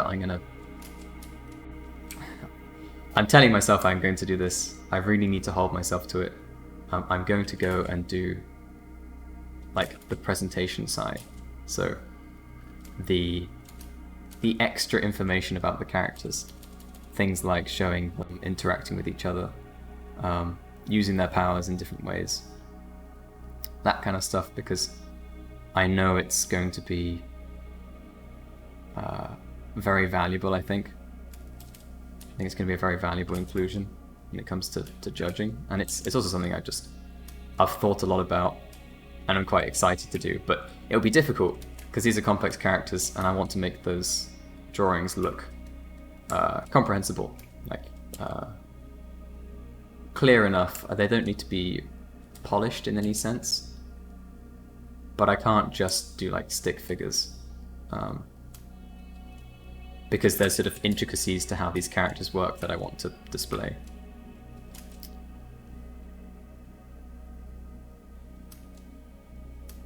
And I know that stuff's going to take a while, because I'll do it for each character, and I hopefully have 2 or 3 of these sort of extra drawings of them doing things. And then on top of that, there's just working out exactly how I'm going to present the ideas for each character. So it's going to be text surrounding them in the background somewhere that kind of outlines the main influences. I may go for some sort of like clean description of each character that tells you what they do. Maybe they have a name, that kind of thing. And I haven't worked out that side of it yet. That's something to do. I'm aware there's a lot of things to do, but we do have lots of time, so I think it should be good. But I'm just like really into this project now. Like I want to make these characters look finished, look as good as they can. It's like a matter of it being a personal project I just want to give my all to.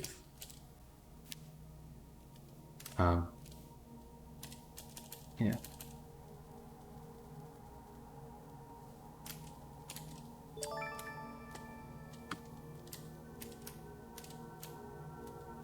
Gravity Sketches VR, it is indeed. And in fact, I'll try and stream it.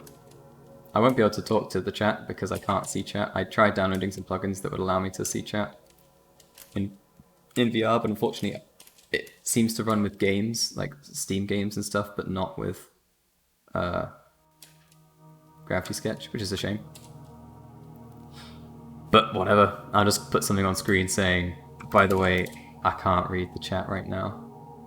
And I may occasionally like take off my headset to catch up with what people are saying.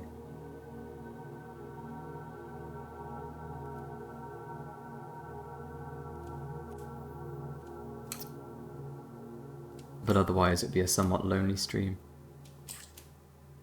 I'll just ramble about what I'm doing, maybe. Just roughly describing how the process in Gravity Sketch works for me.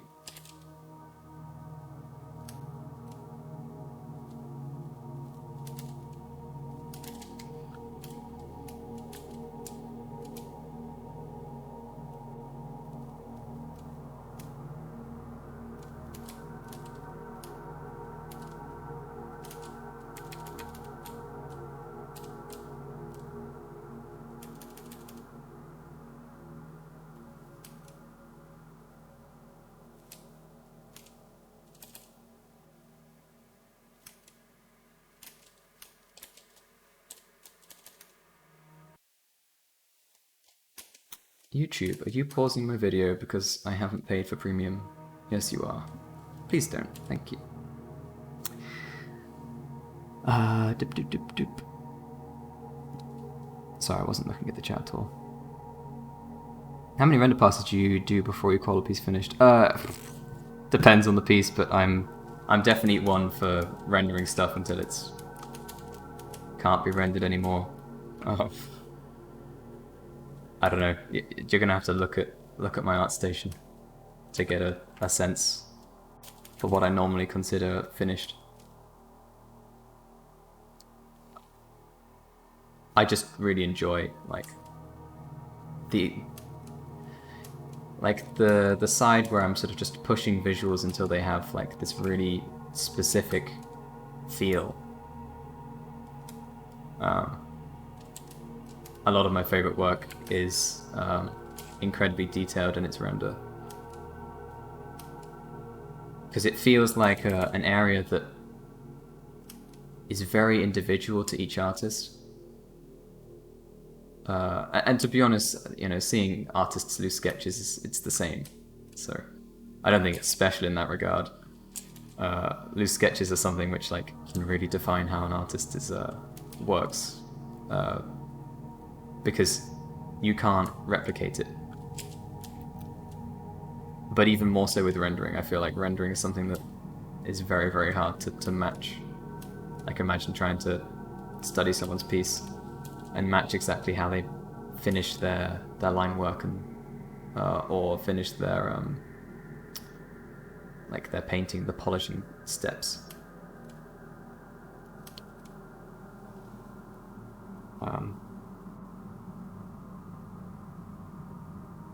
I did do the space one, and I did the Fudo Japan one, and also I've done 2 golden ticket for the Trojan Horse Was a Unicorn.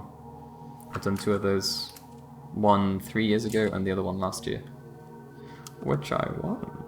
I had a wonderful trip to Trojan Horse Was a Unicorn. It was kind of amazing. I say kind of, it was incredible. Very good convention. Made even better by the fact that I did not have to pay for it.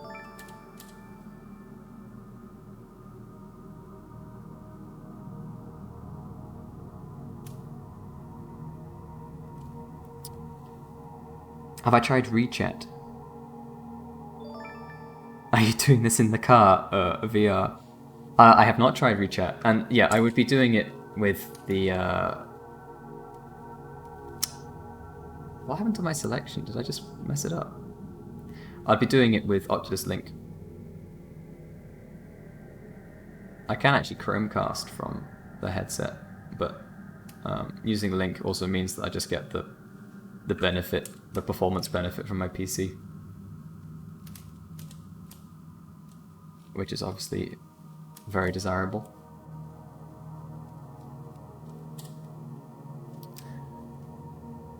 I understand 3D render passes has really changed how I approach painting, but it may have made it a bit too clinical. But it's also very manageable. You're really good at emulating. Have you seen the documentary on the German forger? He's something special. Beltraki. The Art of Forgery. I have not. I'm sure I can Google that for myself. But feel free to link it if you want to, you know. Only if you want to, you don't have to. If you want to link it for lazy sods like me, it's up to you. Balls in your park, you know? Wait, that's not the right term. Balls in your court? Balls in your court. Thank you.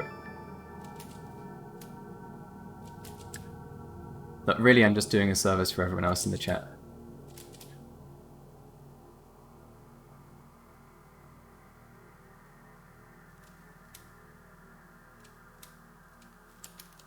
Let me click on that and open it in a new tab so that I can get to it at some point. I'll probably listen to it tomorrow whilst I work.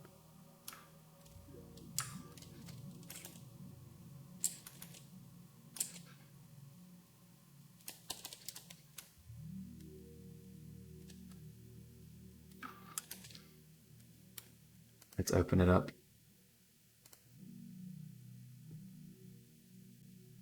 Oh, I hadn't been watching the stream. Oh, I didn't have the stream open. I don't need it open in the browser. Close that. Also, ich bin der Meinung, dass ich eigentlich alles fahren könnte. It just starts with, I think I could paint anything. Pretty cool. Alright, I shall watch that. I think I will enjoy it. He can clone anyone. Yeah. Does he do personal work at all? Like, does it look like he has a desire to, or is he just like incredibly good at this one specific thing?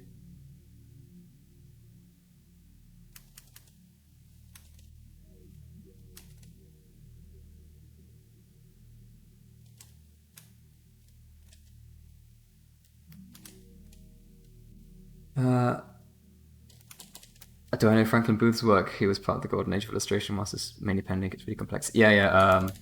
In fact, it was Strong Beyond Strong that brought it up last stream yesterday. But yes, I'm very, very familiar with Franklin Booth. His art, I don't know much about him as a person. Did you ever fall into the rote approach of doing photo studies?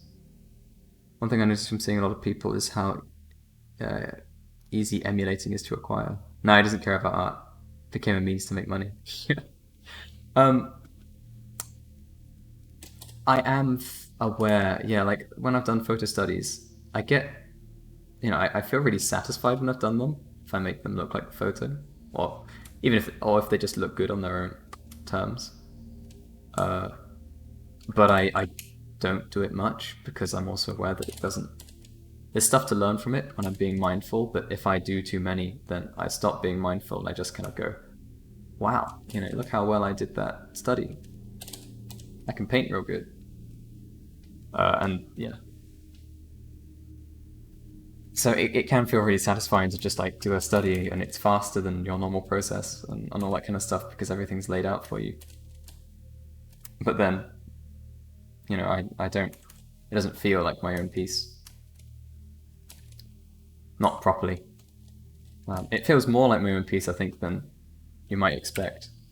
Like, you get very attached to the fact that, you know, you created it. It doesn't matter what the subject was of. But, yeah. Lax jail. How do you feel about emulating a photo to style then? Yeah, exactly. Like, that's far more interesting where you stylize a piece. Some photography, so you put your own spin on the content of it. I like that a lot more, and essentially that's what I do whenever I use references. Like I drag a reference in, I pick out bits that I like from it, and use it to inform whatever I'm making. And I think that's the best way to use photos, beyond like photo bashing, which is different again. But yeah, my general approach to photo bashing is that I'm editing the photos so much that sort of, they become unrecognizable. Or have such an insignificant place, like role to play in the image, that they're not. They're clearly not something that's making the image appealing on the whole. Because otherwise I'd just be like, well, what have I done? What have I actually added to this? Versus what has the photo added to it? And I think whenever I'm creating art, I'm maybe too much. I'm thinking about how is this actually helping me in the long term. Like sometimes that can kind of get in the way of you just being free to create whatever, but it is useful to think about, yeah, like how is this going to benefit me either in my work or in the next like full personal piece that I do, the next thing that I really want to be my next like benchmark or whatever it is. So I'm sort of looking for places to see, yeah, I've actually improved my ability to do this thing, or I've learned what this sort of object looks like, or how to approach this sort of object in the future.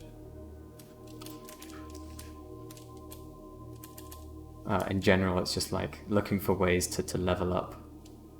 I'm like I see a lot of things like leveling up, how that would sort of take place in video games. I like using video game logic.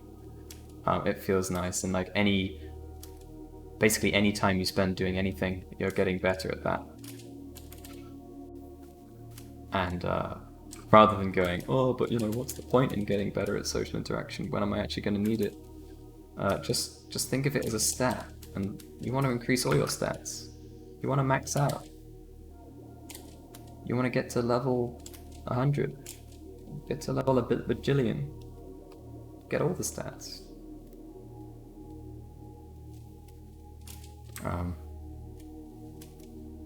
Yeah, it's a nice way to think about some things, because otherwise it can just feel very hard to start any sort of task that doesn't feel like it has an immediate reward. Just imagine all those levels that you're grinding. How do you feel about... no, I've seen that. I'm still waiting to get put into a position where the photo is the only way you can achieve the result needed. Unless it's become a stylistic thing, rather than a tool to convey an idea. So when you're doing photoreal or like concept work, it's difficult to define what you mean by like it's the only way to create something. But a lot of the time, if you're going for something that feels photoreal in concept work, it is the only way to create something fast enough or efficiently enough to still have what you describe as realistic visuals, but can be produced in a sensible amount of time. So yeah, the use of photography there, it clearly has its place basically, but otherwise I think I'd agree, sort of. I'm not sure, it's too complicated really.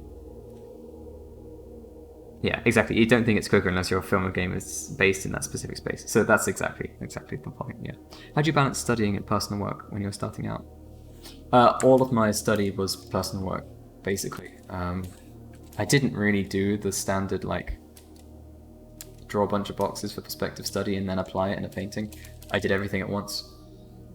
I don't know if that's a good way to do it. It worked for me. And essentially that meant I was getting reference of art that I really enjoyed, that I really admired, and I was trying to make my version of that piece of artwork. So, it might be a Tanzan or a piece or something. I was like, this is amazing. I want to make something of this quality that has this sort of finish. So I would create a similar scene, something that has like the same sort of elements in it. And then break down what they've done, start making my own piece, and constantly use it as a benchmark to match my creation with. Like, it's by doing something which is trying to capture the same mood or the same atmosphere or whatever it is, or just finish.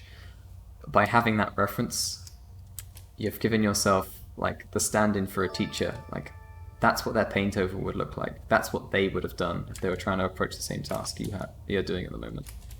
And so every time you see them making decisions differently to how you've made your decisions, you can infer a lesson from it. You can be like, well, okay, they didn't do this thing. Why didn't they do it? And that's how I did everything.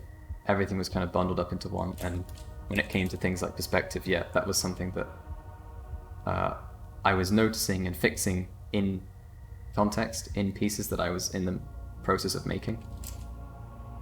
And I think that probably allowed me to just create work faster and make sure that everything I was learning was valuable to my process. Like, I know that it's useful to me because I'm actually using it in a finished piece. The main thing that I did sort of miss out on was showing more design thinking. And so it was only towards the end of me creating my portfolio that I actually started to properly put in sketches and, like, you know, multiple passes of me thinking about how to approach a design. Up to that point, I'd kind of just like jump straight into trying to make a cool visual, which, you know, made me faster at learning how to render or how to photo bash, but neglected the side where I was actually able to think about meaningful design solutions, or multiple design solutions, because a lot of the time that's what you need to do. You need to come up with many solutions to the same problem.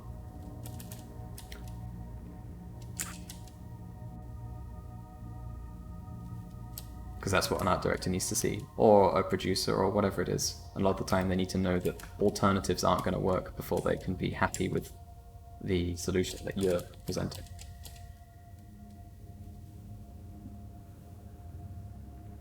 The problem is with the problem with that logic is that have short lifespans, but sometimes it's important to pick and choose which stats you raise before the end game. Oh yeah, definitely. Well, pick things that you don't hate. I'm not sure. That's how you justify everything I do. Film, comic, anime, all becomes part of me. A human sponge. Exactly, we're all like SpongeBob. We absorb it all. And yes, I like that you can sort of look at media and be like, well, this is actually very helpful because it's expanding my visual library. It's worth doing, I promise. Ah.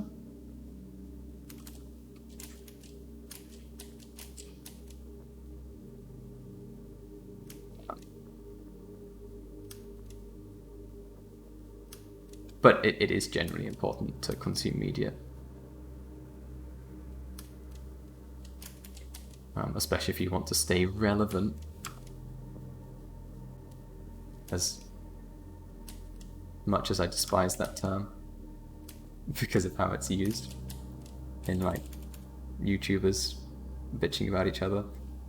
But it does matter, especially if you're doing sort of freelance work. You want to make sure that you're standing out as the thing that clients are looking for.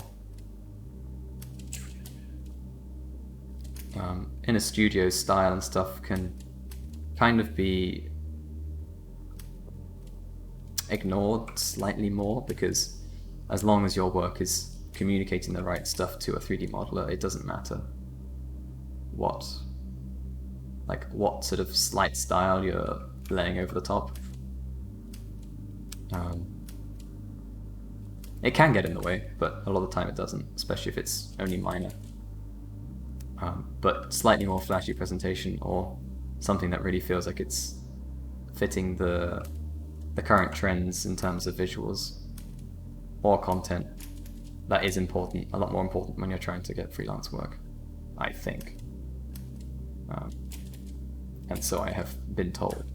I have yet to fully experience that because I haven't done a large quantity of freelance. But even after I did the Feudal Japan designs last year, a bunch of people came to me asking if I could do like a series of Feudal Japan styled character work. I couldn't take any of the work because I was full-time and or busy. But yeah, it was interesting to see like a very direct link between stuff that I'd made. It had been like shared because it was third place in the challenge, and then people had seen it and gone, "Oh yeah, this is what we're looking for." I imagine it was trendy enough.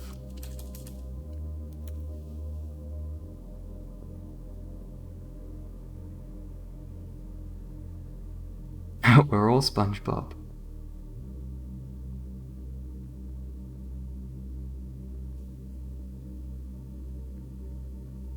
Would you say you need a photoreal concept image? In production pipeline, you're often giving breakouts or turnarounds.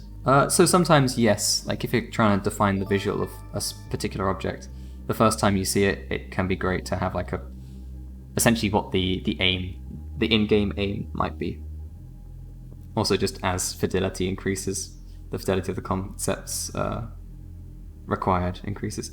Compartmentalized study seems to be what you want to seek. Oh wait, sorry. I'm merging comments. Compartmentalized study seems to be like a trap for people starting out. You should make what you want and seek the information case by case basis. I think so. I think like if you're just sort of learning how to draw a hand, and the next stage trying to learn how to draw a foot, that kind of thing, it isn't necessarily that helpful. And I find that I learn what's important far better just by studying artwork, rather than trying to get a functioning knowledge of all the muscles in the arm, and then jumping into a character design. Most of the time it's going to be covered up or not visible or something like that. You just need to learn what's important.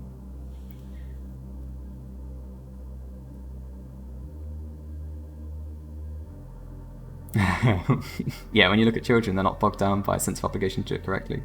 They learn by doing and questioning why something might not look right. 111-736. Thank you very much. Let's hope. We live in hope. I live in hope. I'm going to be pushing for it. I'm going to sweat for it. I'm going to be making adjustments right until the very end. I'll be using every bit of time I have. I don't think there'll be a point where I say, yeah, I'm finished, and step back until the time is gone. Yeah. Because in my head, I'm always like, it may be that it ends up being close, and that if I'd just done that little bit more, it could have been the thing that pushed it over the edge. But then there's also part of my brain which says that that's never the case. Like something, it has to be a significant amount of work difference, or it's just like the original conception of the idea is really what mattered all along. And sort of no extra amount of rendering or whatever could ever change the fact that the core idea was weak, or just from the beginning hadn't been executed in just the right way. I don't know, I'm undecided. It sort of depends on the result as well. Do you use grayscale before painting? Nope. I don't think I've ever done that, really. It can be useful, so I might do a very quick grayscale block out to see the lighting on a scene. But beyond that, no, I will do things in color. Like, I think I actually did that with the... no, hold on, not with that. With...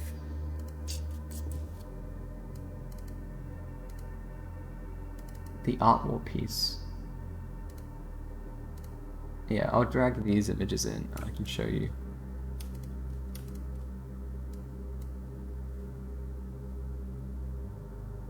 So I started with line art of my character, and I did a couple of these, which are just really, really rough lighting passes to get a sense of whether I want to go for light against dark, like silhouette, dark against light, where I want the main sort of areas of brightness to be, whether this is going to work to lead the eye around the image and focus on the areas that are important. I think I may have gone from rough color to this, like applying color, but most of it's basically like repainted. Like I didn't bother trying to apply color to these legs, I just painted new stuff on top. And then, yeah, from that point, it's more rough laying out of colors to make sure it looks decent before you go into rendering and like render it. So basically, no, this certainly not like I don't create this and then apply color to it. It might be interesting to try that at some point, I just never have. I much prefer to be in control of the colors as I go.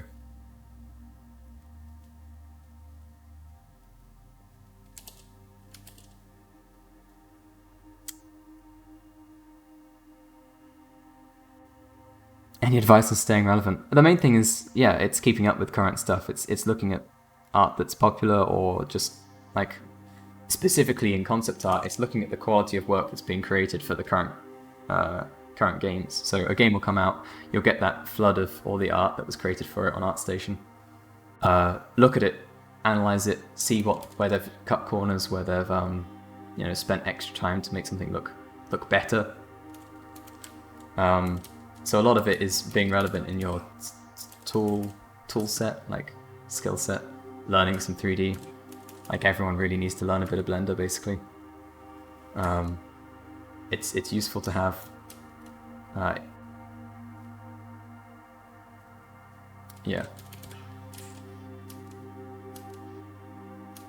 So that's really it. There's nothing specific on that front.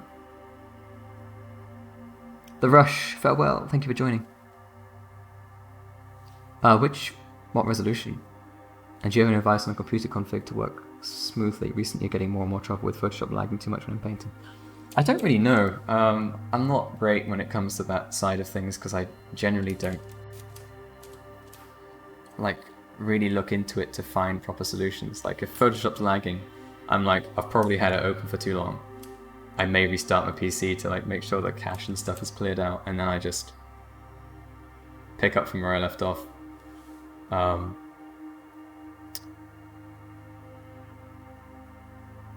As far as canvas size goes, yeah, this is like 8,000 tall. I like having things big, preserve the detail that I put in. It can be a trap because it means you literally can put in more detail, and therefore I end up doing so to the point that's not like useful when looking at the entire image. But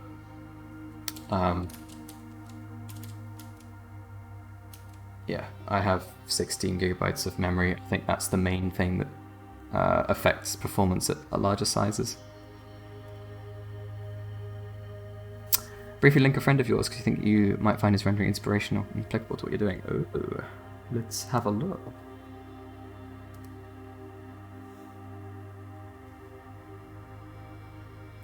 Oh, very cool.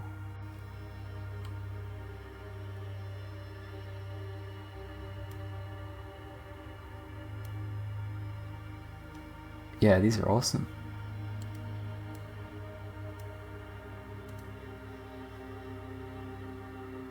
And very clean, very precise. I like how they're mixing stuff that feels very precise with like the sort of abstract side of things. It's really nice that it's kind of abstract first and then with this lovely polish on top. Yeah, that's awesome. You need values before you can color. Yeah, that's fine. It's It's a very valid way to work. It's just not how I do it. I think there's potential to tweak the grayscale values of your render and use it as a AO shadow pass over your matte colors. Most people don't composite their images like 3D though. Lots of RAM! Yeah. Yeah, thinking about buying more RAM. Photoshop history, steps, and cache will eat your memory if you're prone to save spamming. Yeah, the other thing is I have and this may be why it's a problem when I've been using Photoshop for a long time. I have the autosave thing on, like, every 10 minutes. I may have even changed it to 5, I can't remember, just because I've had too many experiences where bad things have happened and I've lost stuff. I've found that when I'm using Chrome at the same time, like if Chrome's doing a lot of stuff, there was a period when I was calling friends, like, it would just constantly, or there were quite a few just full-on crashes where everything slowed down to a crawl and then just stopped.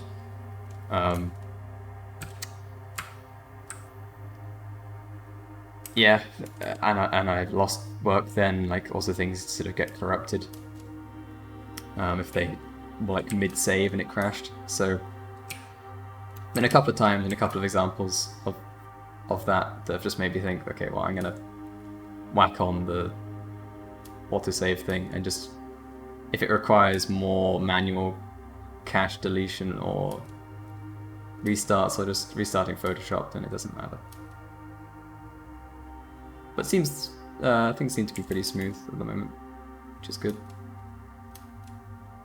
The only notable problem is that, yeah, Photoshop will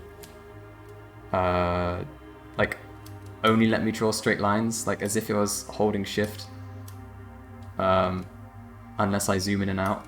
Sometimes pressing 0 fixes that bug. Don't know what it is. It's now just me doing this is just like standard now, just zooming in and out to fix that. Have no idea how long that's going to be the case. Then if it's a bug that it's going to be fixed on side of the Wacom drivers, or whether it's a Windows Ink thing. Don't know. You just upgraded your RAM to 16. Feels amazing. I want 64. You don't think I've ever had Photoshop crash? It's been using it regularly for 14 years. So that's it. Like, I don't know if I'd say Photoshop specifically has crashed versus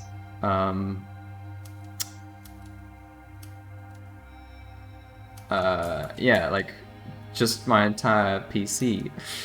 So the really weird things with these examples is that sometimes I'd log back in, like having turned my PC back on, and the graphics drivers had uninstalled themselves or corrupted or something, and it's like, you've got no graphics driver installed. And I go, what? Excuse me? How did that happen? What the hell? Is that your keyboard we hear?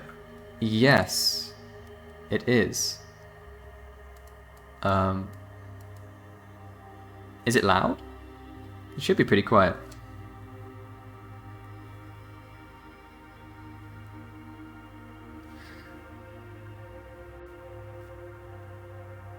Yeah, you had some crash after upgrading Photoshop to Creative Cloud. So I've had plenty of crashes using Creative Cloud. There was one despicable bug, which was when you were using the selection, specifically when you've got a freeform selection like this, and then you choose to press Alt so you can change it to this mode, the polygonal mode, and then you can still draw smooth lines if you hold down. Now, I think the problem is that it starts treating those smooth lines differently. It starts thinking of them as like a series of polygon shapes or something. I'm not sure what it is, but in Creative Cloud, nearly every selection, if I started going too far with this, it would just fall apart and Photoshop would crash completely. And so, like, there was a time where I was just afraid to make any selections because it would die. It would just explode. So So yeah.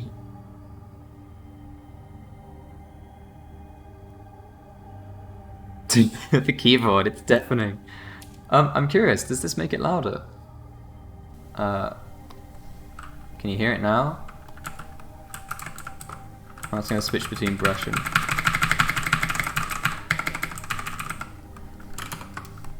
Yeah. I have the clever noise suppression on. Can't hear it. Oh, I hear it. Now you're just lying. Yeah, so if I turn it up to full, it should probably disappear completely, but it's quite nice at the moment because it just makes it kind of like a lighter click, which is nice. It's closer to my real experience of the keyboard. But it's a very clever little piece of software. It's supposed to only run on the RTX cards, but there's a workaround that means it will run on my 1080. Which is very welcome. And yeah, now I have some clever noise reduction.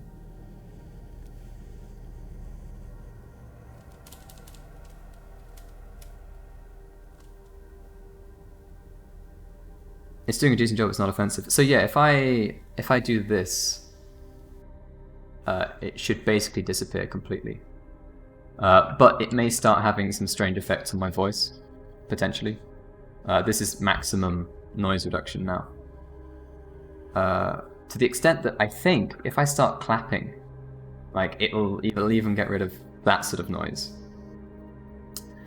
You can pretend it's rain on a window. Yeah, exactly. It's nice. Are you joking? Why would a graphics card have audio noise reduction? So I guess the idea is they were, they're constantly creating new tech to push the sales of hardware. So they've brought out RTX. It's very cool. The implication is that like the RTX card, because it's a separate core that does fancy things with lighting, maybe it can also do fancy things with AI. I'm not sure.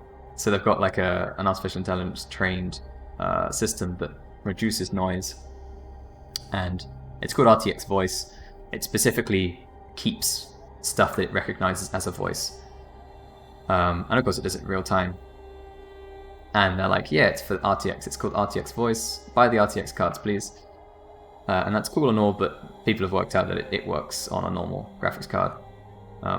It is still a graphics card specific process. I don't know why, but it only works on NVIDIA, and that might just be because they made it. They haven't bothered making it work on anything else. Of course, they don't want to, but it only works on their GPUs. A new viewport denoiser. I guess it's just general noise thing that's impressive, yeah. Already missed the keyboard noise? Well, that's the thing. I'll bring it back. I'll put it back on medium, which is nice. It's a good reduction because it's basically now just layering the sort of completely clean voice with the original sound. But I still feel it's like when I don't have any of the noise reduction, the sound of the keyboard was much more. It had far more lower, like representation in the lower frequencies, and with it on sort of halfway, it feels like it's keeping in the higher pitches, the clickiness, which is quite nice. That's the bit I like of the keyboard sound, and removing some more of the lower clunk, which I describe as clunk. It's not the bit I like.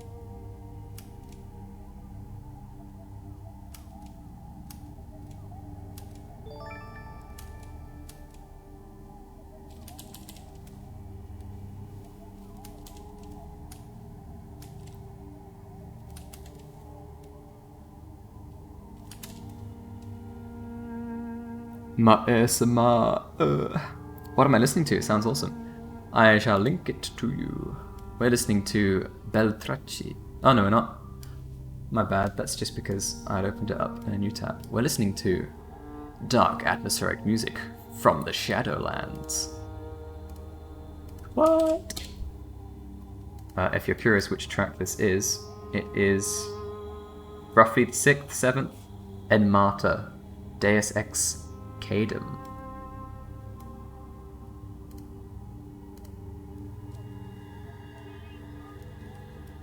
Space Tappers, you were in the fruit challenge. Awesome.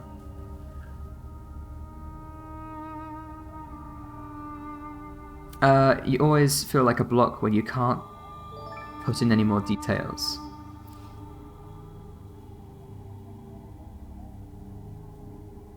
Damn, when I read my message, I want to cry. I'm assuming you mean, yeah, like there's a point where it doesn't feel like you can add any more detail. Is that roughly what you're going for?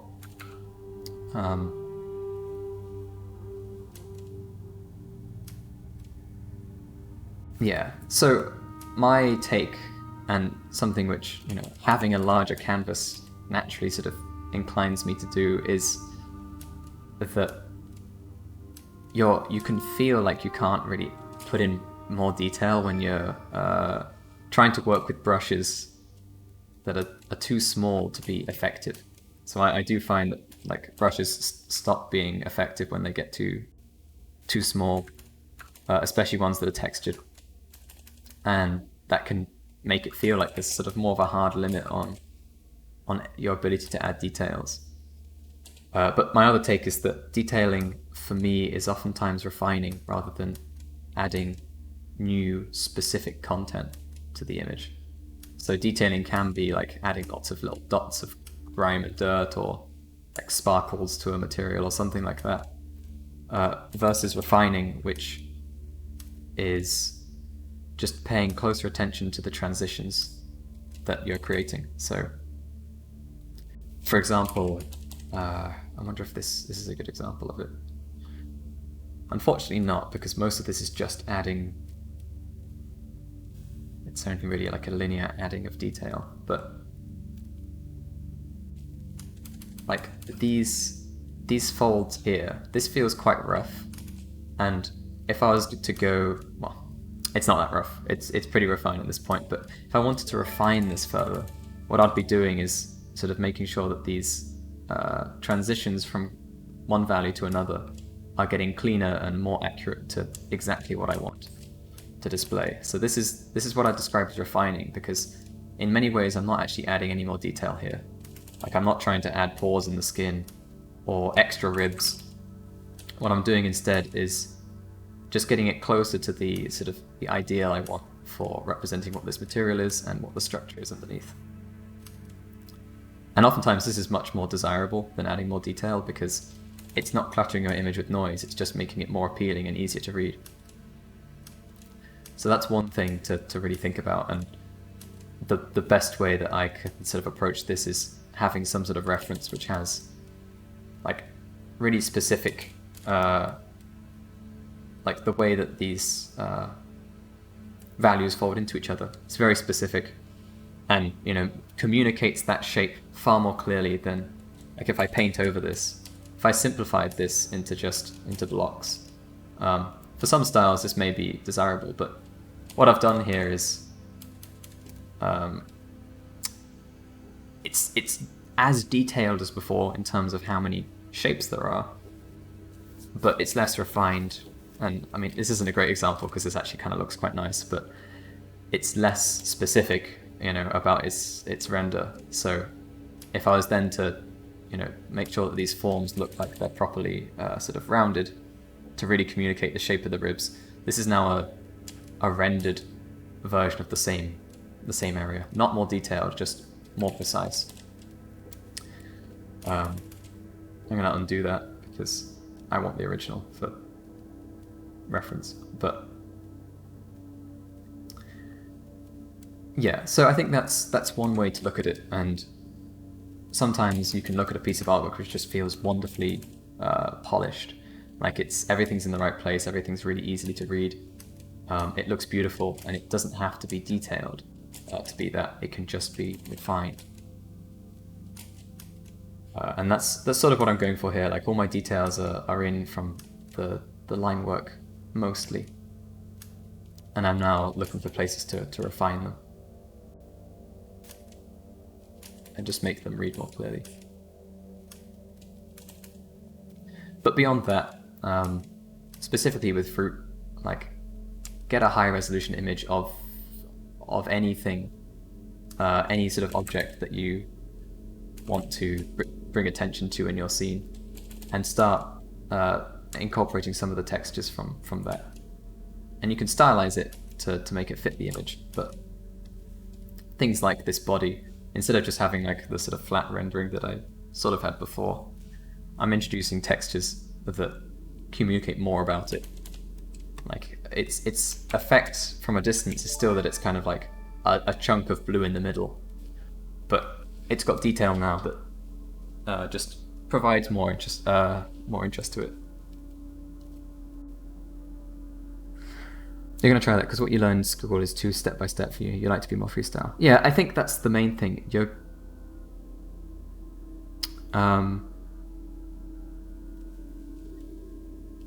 Yeah, like the important thing is that if you go through a step-by-step process, and I sort of have, because my step-by-step was to do the line art,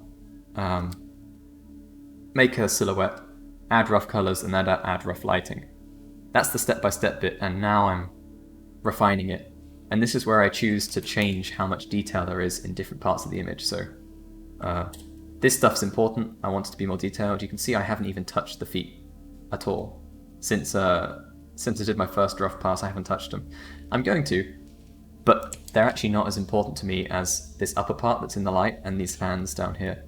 I don't think it would matter if I almost didn't do anything to these legs. Like, it certainly wouldn't matter anywhere near as much as if I didn't do anything to the head, because this is the area of importance. So, yeah, as far as being more free with where you put your detail, that's kind of at this stage, at the very end, where you're now choosing where you want the viewer to look and where you want them to give most of their attention. You can start putting in detail or just refining those areas more than everywhere else in the piece so that they become the focal points. Or just so that you emphasize the focal points that you've already established. I hope I'm not speaking too fast.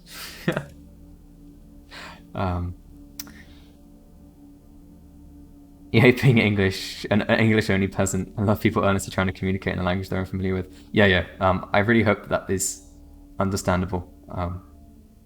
Because I too am an English-only peasant. I'm just very fortunate because English is so universal. Yeah. More edge work.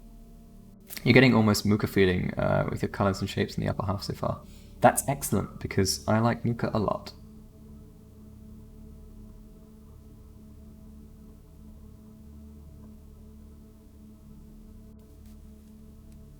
Michaelo has highlighted their message. Thank you very much. Hello. Yeah, everyone, if you have questions and things that get missed, remember, highlight your message so that I see it. I don't have anything else that uses those points, so you might as well use them for something. I try not to miss important stuff like questions, but I inevitably will, so please do highlight stuff to make sure I see them.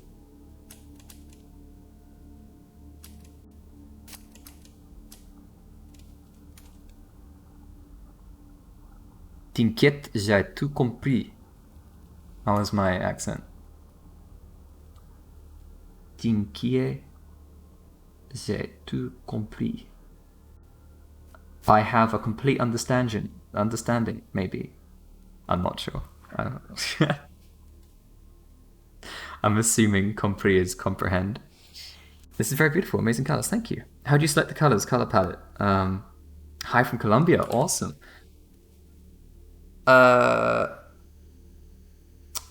isn't a specific way. Like, most of this has been me using my understanding of color theory, although as my past comments have shown, there's not much in color theory that I think can really easily be described or taught. The main thing that I'm doing here is I want this piece to feel vibrant. So my approach has been to pack more color in and to keep all the values lighter than I normally do. Normally, I like to crush things into shadows to make it kind of obscured and really draw attention to the areas that are in the light. But this time I'm doing the opposite. I'm trying to make everything bright and readable, partly because this is a character design challenge and the character design is most important. So I want to make sure everything's visible.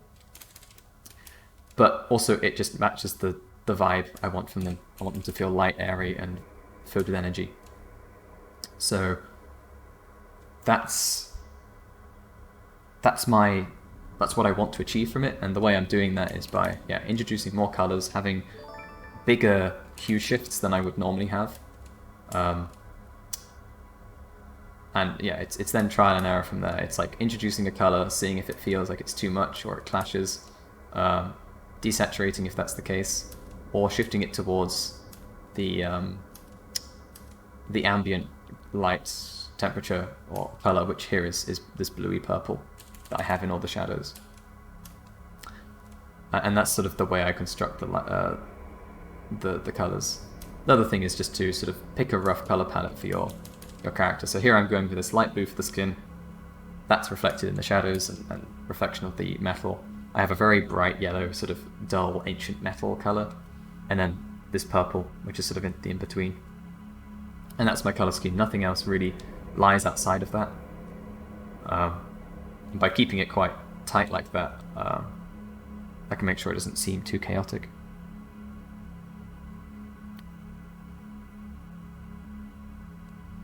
If you notice this, you'll notice it's not worth noticing. Thank you. What's your stance on cheese? Cheese is very good. I can't handle most of the blue cheeses. They're a bit too strong. Dolce latte, delicious, fantastic. That's about as blue as I'll go there. Unless it's in a pie. Like I can deal with a stronger blueness if it's in a dish. But that's basically because it's weaker in terms of its blueness. Not in the mood for cheese. That excuses more holes than this fine slice of gorgonzola. Gorgonzola? I've never heard of that. Gorgonzola, yes. Is color theory mostly learnt through observing? I believe yes. I think there's some very basic things, which is just understanding that where colors provide contrast in an image. So complementary colors will generally feel like quite nice next to each other. Sorry, I don't mean complementary. What do I mean? It's a word for them. Doesn't matter. Like this lighter cyan blue versus this blue, which is getting slightly closer to purple. They're close to each other. They feel like they're in the same space. Versus the yellow and the purple, they're complementary. They're the opposites. So you get a lot of contrast with them. And that's really all you need to sort of understand, is that you use it to bring contrast into some areas of the piece, and then you have colors which are close to each other on the color wheel to potentially still add vibrance and a clear separation in material, but in an area that you don't want to grab the attention. I want the arms to stand out compared to the rest of the picture, more so than I want this purple on the leg to stand out next to the blue, which is why these colors are in the same sort of color space. Meanwhile, these the purple and the yellow are opposites. You can see if I had made this character, if I made them yellow, then suddenly all of this stuff would stand out as being far more important.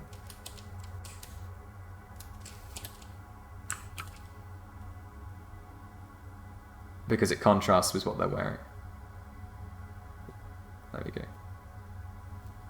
Now there's a lot of color contrast in the middle, and you're like, oh wow, this really pops out. Even if it was darker. It's going to pop out a lot more than it does at the moment. These feel harmonious, and that's kind of like most of what you need to know about color theory. And the rest is observation. So the stuff that I think is genuinely important is looking at things like fire and appreciating how to work out the color transitions in fire. So if you go from essentially all the way from the brightest color you'd experience from a flame to the point where it becomes dark and disappears. You go from bright white through a very saturated yellow, through a saturated orange, to a saturated red, and then it peters off into darkness. And that isn't taking a single color and making it brighter until it's the brightest. That doesn't make it feel bright, or not as bright as a flame does. The flame feels really hot because it it goes through a bunch of colors on the way. And that's probably the most important thing I think I've come to realize, is just how the color will shift when it's affected by light, or if it's a source of light. It's the shifting of temperature. And that's, I guess that's another sort of, it's part of color theory maybe, but I've learnt it really entirely through observation. The same thing with blues. It's like, if you want something to feel bright blue, you can't do this. You can't take a nice saturated blue and then make it lighter. Look how weak it looks.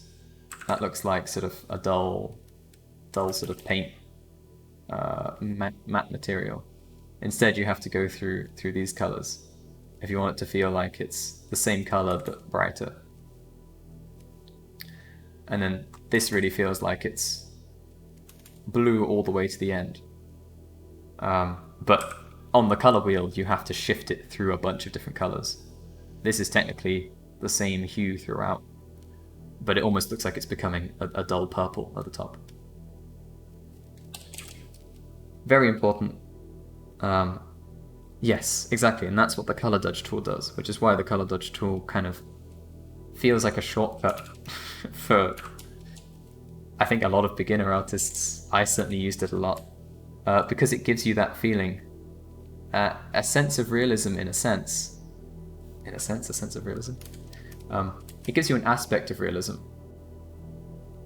but misses out on so many other things.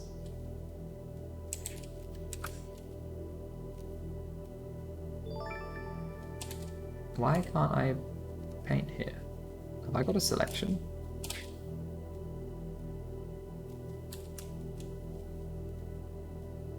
Huh. What layer's the... Oh, it's... I didn't delete it, my bad.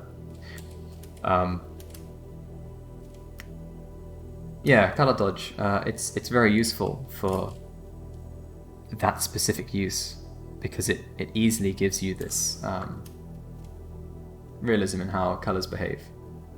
Of course, it generally goes far too far and makes your colors incredibly saturated, and that lends itself to a certain style, but generally not what you want. And so, yeah, I mostly don't use color dodge anymore. I don't have much use for it because I understand how to achieve the same effect, but in a way that I can control.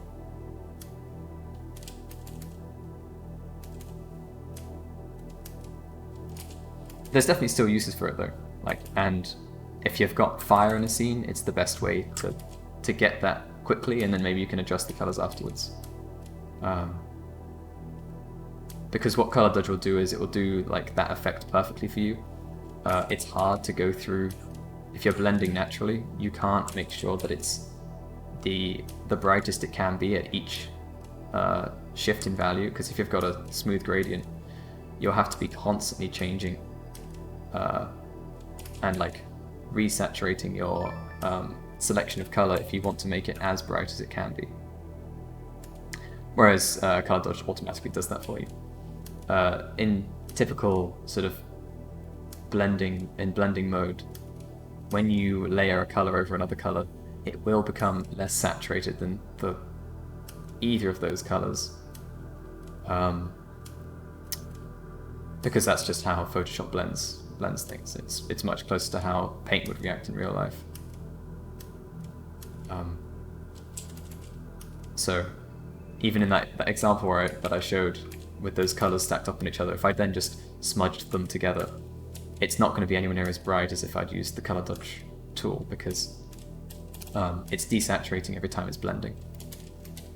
Which isn't a problem. A lot of the time that's a good thing because it stops you from having these terribly garish, bright areas of color. But if you need something to really pop, then you've got the tool. You've got color dodge to use for those very rare and occasions where you need to be careful with how much you're adding. But it's there if you need it. So definitely don't sort of try and cut it out of your workflows completely. It has its use, but I think it needs to be used far more responsibly than a certain artist will imply.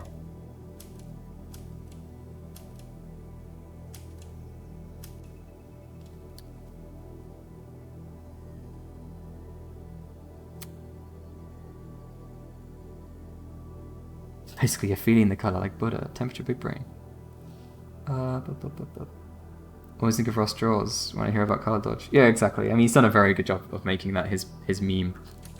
Can't hate him for it.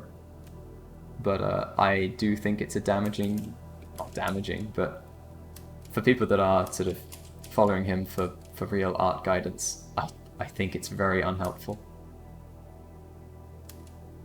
Admittedly, that he may have content which covers like proper usage of the color dodge tool. I'm not sure. From what I've seen, I don't think he goes that in depth with any of his tutorials really. But he's an entertainer first and foremost, not a hardcore tutorial maker. So that's fine. It's just for a lot of beginners, there's no way to know that. And so I worry that the message of use color dodge to make your image look good, if it doesn't look good, you haven't color dodged it enough, can be kind of dangerous. At least it will be preventing some people from progressing as fast as they could or should be.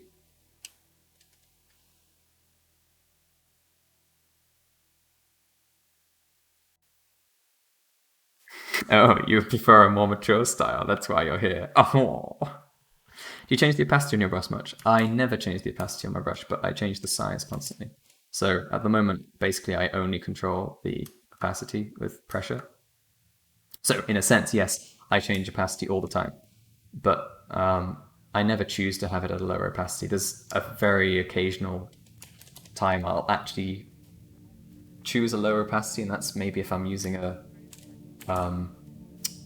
airbrush or something, and I want to get like a very light layer of fog, or just I know I need to make a very small adjustment. But most of the time, I have enough control with my pen to do that myself. Part of that comes from the fact that I have my tablet configured to be very sensitive, but give me a much broader sensitivity range in the low pressures versus the high ones. Like I don't need the mid-ground as much. Most of the time my strokes need to blend off and in. That's how I use them to blend areas. So everything in between is really just affecting the beginning and end of my stroke. And then sometimes I need to be really light with it. And so in those cases, because I've increased the sensitivity but allowed range at the bottom, I can be very light if I need to be. So, this is me being very light, me being sort of middle. I mean, I do have a lot of control, but most of my brush strokes are kind of like this, where I have this soft tailing out, which is what I use for blending.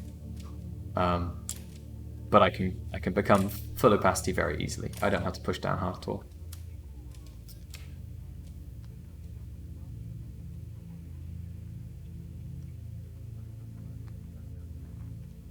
Yeah, the people that follow him for real guidance must be tiny, yeah.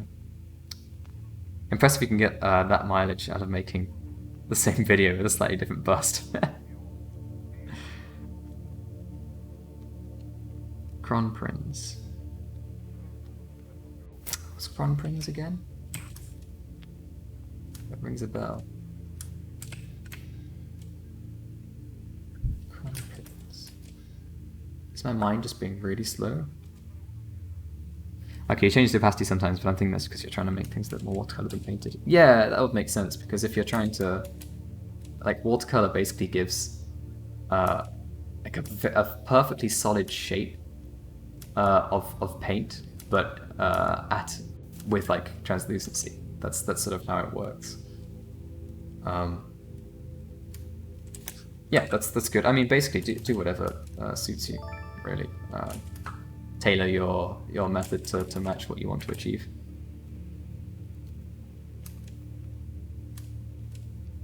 But for this sort of painting, where I'm essentially trying to achieve something that looks slightly more oil-like than anything else, yeah, I just control the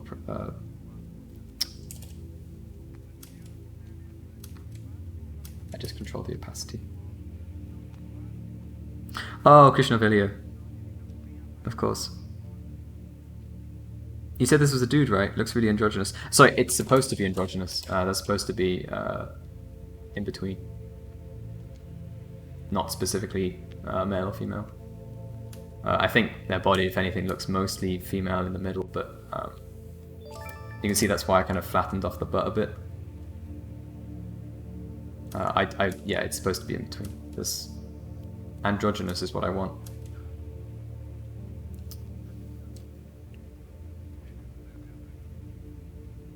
How'd you get that soft tailing out effect? It's just brush pressure. It's nothing special. I'm using a tablet, so I imagine most people watching out. Specifically, it's these options at the top, like in the brush settings. You turn on transfer, which allows it to take pressure sensitivity from the tablet and convert that into opacity information. But that should be default. Yeah, Krishnavidya, I like... I certainly liked their work a lot, and there's still work I do like of theirs, but it's mostly old work, and their current, like, sort of standard face design, and unfortunately the face design that they used in the film they did character designs for, I just don't like it. I really don't like it. It's not for me anymore.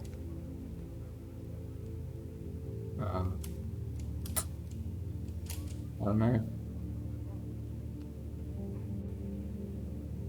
If you're listening,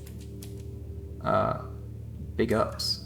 I think it's awesome that you've done some animation work, and I actually want to try and watch the film. I know they're not listening, but hypothetically. But yeah, the current iteration of their character's face, that sort of is like their default kind of look of their face, it's shifted from what it used to be, and I don't like it anymore. I think it feels like it's lost the nuance of his older work, which maybe makes sense because it's for animation, but I think it's also the stylization of the eyelashes and a couple of things like that, just some portions within it. What is tablet? Never heard of it. Say that name 3 times and you'll be hit with the same face curse for the rest of your career. In a general sense, you're surprised how many artists get so deep into a style. Yeah, I sort of am too, because obviously I'm far more of a like trying out everything than most people, but yet there are times when I think, but even if you do just have like a style that you enjoy working in most, there must be something which is constantly telling you to like, try something new. Or you see some art that really inspires you and you're like, I want to try that. And most people, or a lot of people that have this very particular style, certainly with characters, I think mostly with characters, I've seen a lot of their art just go downhill. Like they stop being able to do the thing that they do as well as they did it before. At least to my eye, in my opinion. which is odd because, you know, you'd think that you'd do one thing and just get better and better at it. And I think, you know, for a while that is the case. But there really feels like there's a drop-off point, and it seems like they're almost transitioning into doing something different. I mean, I guess sort of in Ross Tran's case, he's become an entertainer more so than a hardcore artist. I can't identify, I can't sort of sympathize or understand what he's going for so much anymore, because most of the time it's like he's not got that sense of like pushing because he's seen something that inspires him. I don't get that sense at all.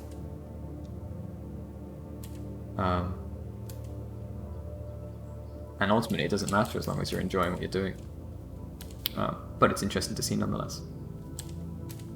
It's just something I know that I will never do. I'm never going to have a style that I stick to and decide, yeah, this is it. This is the one that I'll do for the rest of time. It certainly might be something that I end up making like the thing that defines me, but that won't mean I end up restricted to it.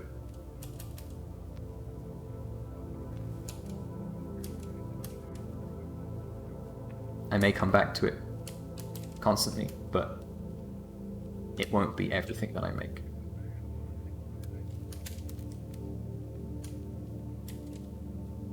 Some Scholes, Anthony Jones, almost kind of caricatures of themselves, and you'd like to see them branch out. No comment. Like Mobius working under multiple styles and names. Yeah, that's really fun.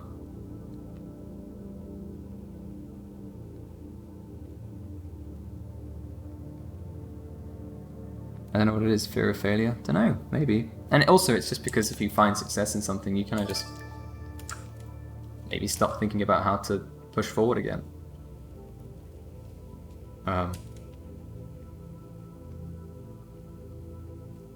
Yeah. I don't want this stream to become a place where I bash other artists that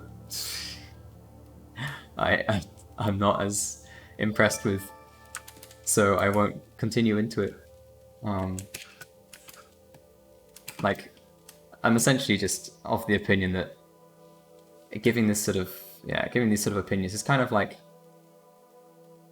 feedback that I'd want to give to them in person, but it feels wrong to do that kind of thing not behind their back, but just without having ever met them. And so I don't really want to get too deep into it. But similar discussions, I have similar discussions like with friends and stuff a lot. And it's interesting because, you know, we all sort of think about where we're going to be in however many years' time, and we look at how other artists that we like essentially not grew up with, but, you know, during the period of me studying, Ross Tran was a huge inspiration. Particularly because it was around the time where he was posting some of the stuff that he was doing for Art Center, like his some of his landscape pieces. There's that wonderful one of the cats that he had made for his grandmother. I still love them. It's just a bit of a shame that he doesn't do them anymore.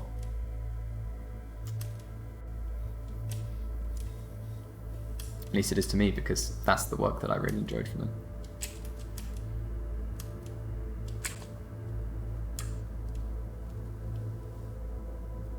Do you think Kim McGee's varied enough? So this is an interesting point of discussion that we've had with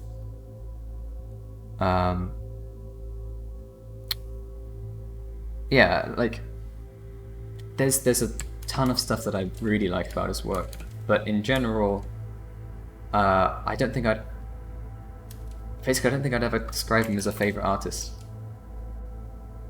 because there's something about his work that feels more like an architectural plan than sort of a piece of artwork, and a lot of that's a testament to his sort of accuracy and ability to add complexity. But like, you know, his big mural work, it's really fun to look around, but very little about it sort of makes it something that I could ever call a favorite piece. It feels like a lot of his work doesn't communicate an emotion. Instead, it may show you an emotion. It may show you some people like in a setting that has an emotion, emotion typically ascribed to it. And sometimes, you know, the chaos itself can be part of that. Like that can be like the emotion of the scene. But if that's the case, then yeah, like a lot of his work is very similar in that regard. It's all like the feeling of it is this chaos and density. But you know, nothing's struck me like my favorite artwork does, like in terms of being particularly poignant or capturing something, some sort of visual. So yeah, the really nice thing is that he's doing something incredible and he really enjoys it too. And it's hard to tell where he's pushing boundaries and where he isn't, because we almost can't tell when he's improving or not anymore. It's like his improvements are now sort of invisible, because he's on a level where nothing looked wrong to begin with, in a sense. So it's an interesting one, but yeah, I think it'd be cool to see him do other things, or just like try and be more stylized, or you know, what would a full character illustration, like if he had to do something like this, a specific character, one character, for a fantasy world, I would really like to see what it is. Like, how does he design shapes to make a character that's simplistic and readable? Because at the moment, he doesn't. Instead, he piles on stuff that looks real, and a lot of the time they're real objects that we can identify, which is what makes them so interesting and fun to look at. But rarely does it feel like it's adding something that's sort of truly imaginative. Instead, it's like unique combinations of real objects. So yeah, I'd love to see something like that from him, because it feels like he should be able to do that really well. He should be able to draw from so many different references that he has in his head and make something that really feels special and new, but has an incredible realism to it. I just haven't seen him done that. I haven't seen him do that yet. So yeah, it's an interesting one, but he's always going to be a fantastic inspiration and also a great reference for study. Terada, more interesting to me than Kundugi. Katsuya Terada. I believe I know who you're talking about, but I will quickly open it.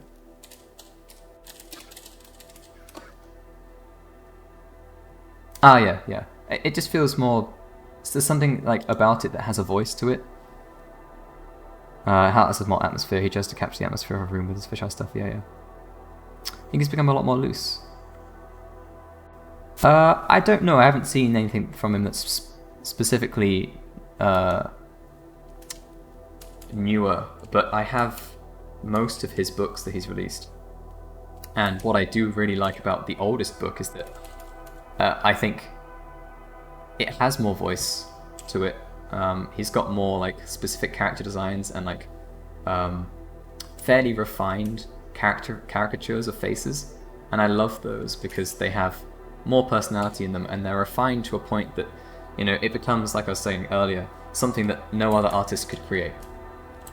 And something, maybe it's just because of the volume of his work that I've seen, that feels less unique about all of his work now, because it's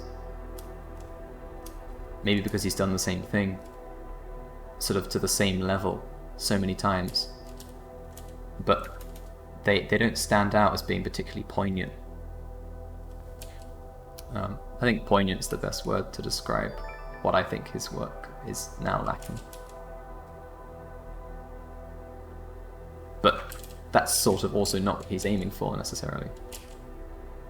But it would be lovely to see him like go through a big renaissance and like start doing just very emotional like character portraits or something.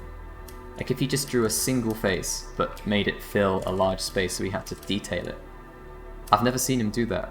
I would like to. I think it'd be really interesting.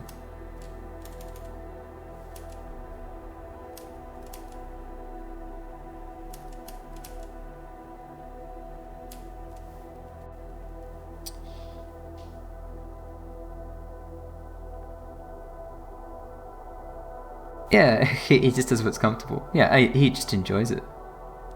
At least in interviews, that's the way he describes it.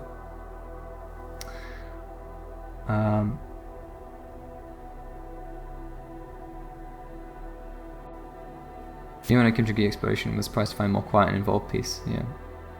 Recently, you're on his stream and had thought too. When he's reached a level of draftsmanship so high and consistent, this improvement is non-visible, but doesn't really explore new shores. Yeah. He's more of an overall quality consistency than pushing his pieces to be outstanding. Yeah. That's the other thing I think he's described in interviews. He's like, look, if you just look closely, then there's mistakes everywhere, but I just move on and I don't fiddle around with them to draw attention to them, which is a great way to approach any work, really. Unless it's a painting, in which case you can make every stroke perfect.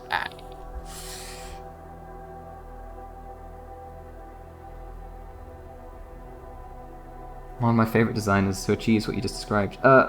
Let's go with Al-Khadalduri. He captures a bunch of emotion in his paintings, and they're not like refined. I think there's a style that he keeps consistent, but he always pushes things. I feel like I've brought up his name a lot recently. I just, yeah, still really impressed by the work he produces. Also, I think I'm going to have to leave, so I'm going to try and catch up on the chat, and then we're probably out for the evening.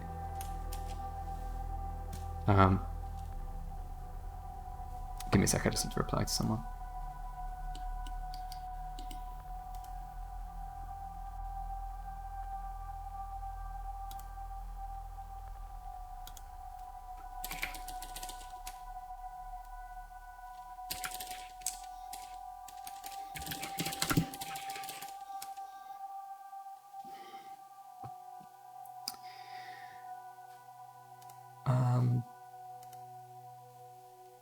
You see a lot of mistakes, exactly, yeah. I work with the osteoparasite next to you when you realize I stuff it with the power of music.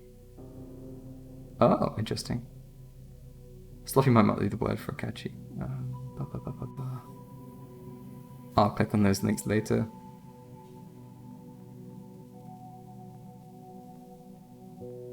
He's sloppy, especially because he knows better. He knows he can get away with it. Yeah, it's an interesting discussion. And basically I think there's a ton to learn from him, but I'm not sure. I think some people would probably describe him as their favourite artist, but yeah, there's very specific things that I really like from other artists that I don't feel the same sort of connection to his work. It's much more of a, wow, that's incredible. Like, I would want to understand the characters and like ability to draw things in 3D space as well as he could, so that I could do something with it that would capture a certain aesthetic. But I think he has a very consistent aesthetic, and it's sort of, I guess you could almost describe it as bland. It feels very representative of the real and doesn't do too much with it.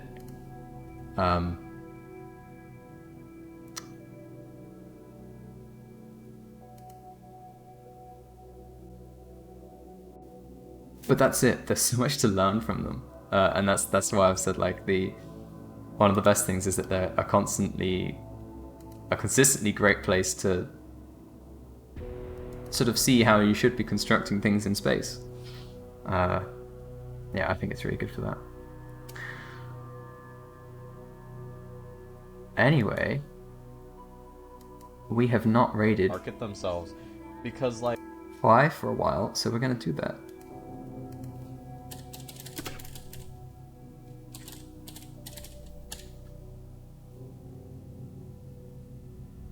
But yeah, does he solve a composition? That's a very good question. There's rarely like an obvious composition. I think that's the interesting thing. And sometimes they, like, the things that stand out to me, the ones I like the most, have a composition which feels much more like how I would try and approach constructing one. But that's certainly not how he approaches an image, because a lot of the time he doesn't have a bound to fit something into. He doesn't have the edge of the canvas. It's so big that he'll just continue and continue. And when you zoom in, there's a ton of really nice micro compositions, but overall, there's no sense of your standard focal point and then, secondary focal point, all that kind of stuff. It's just immediate everything in your face at once. Anyway, interesting way to end the stream. Farewell, everyone. Thank you for joining. Maybe I'll be around tomorrow. Bye-bye.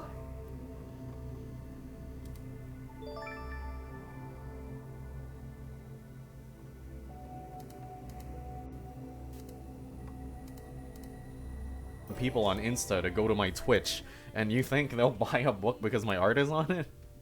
You know?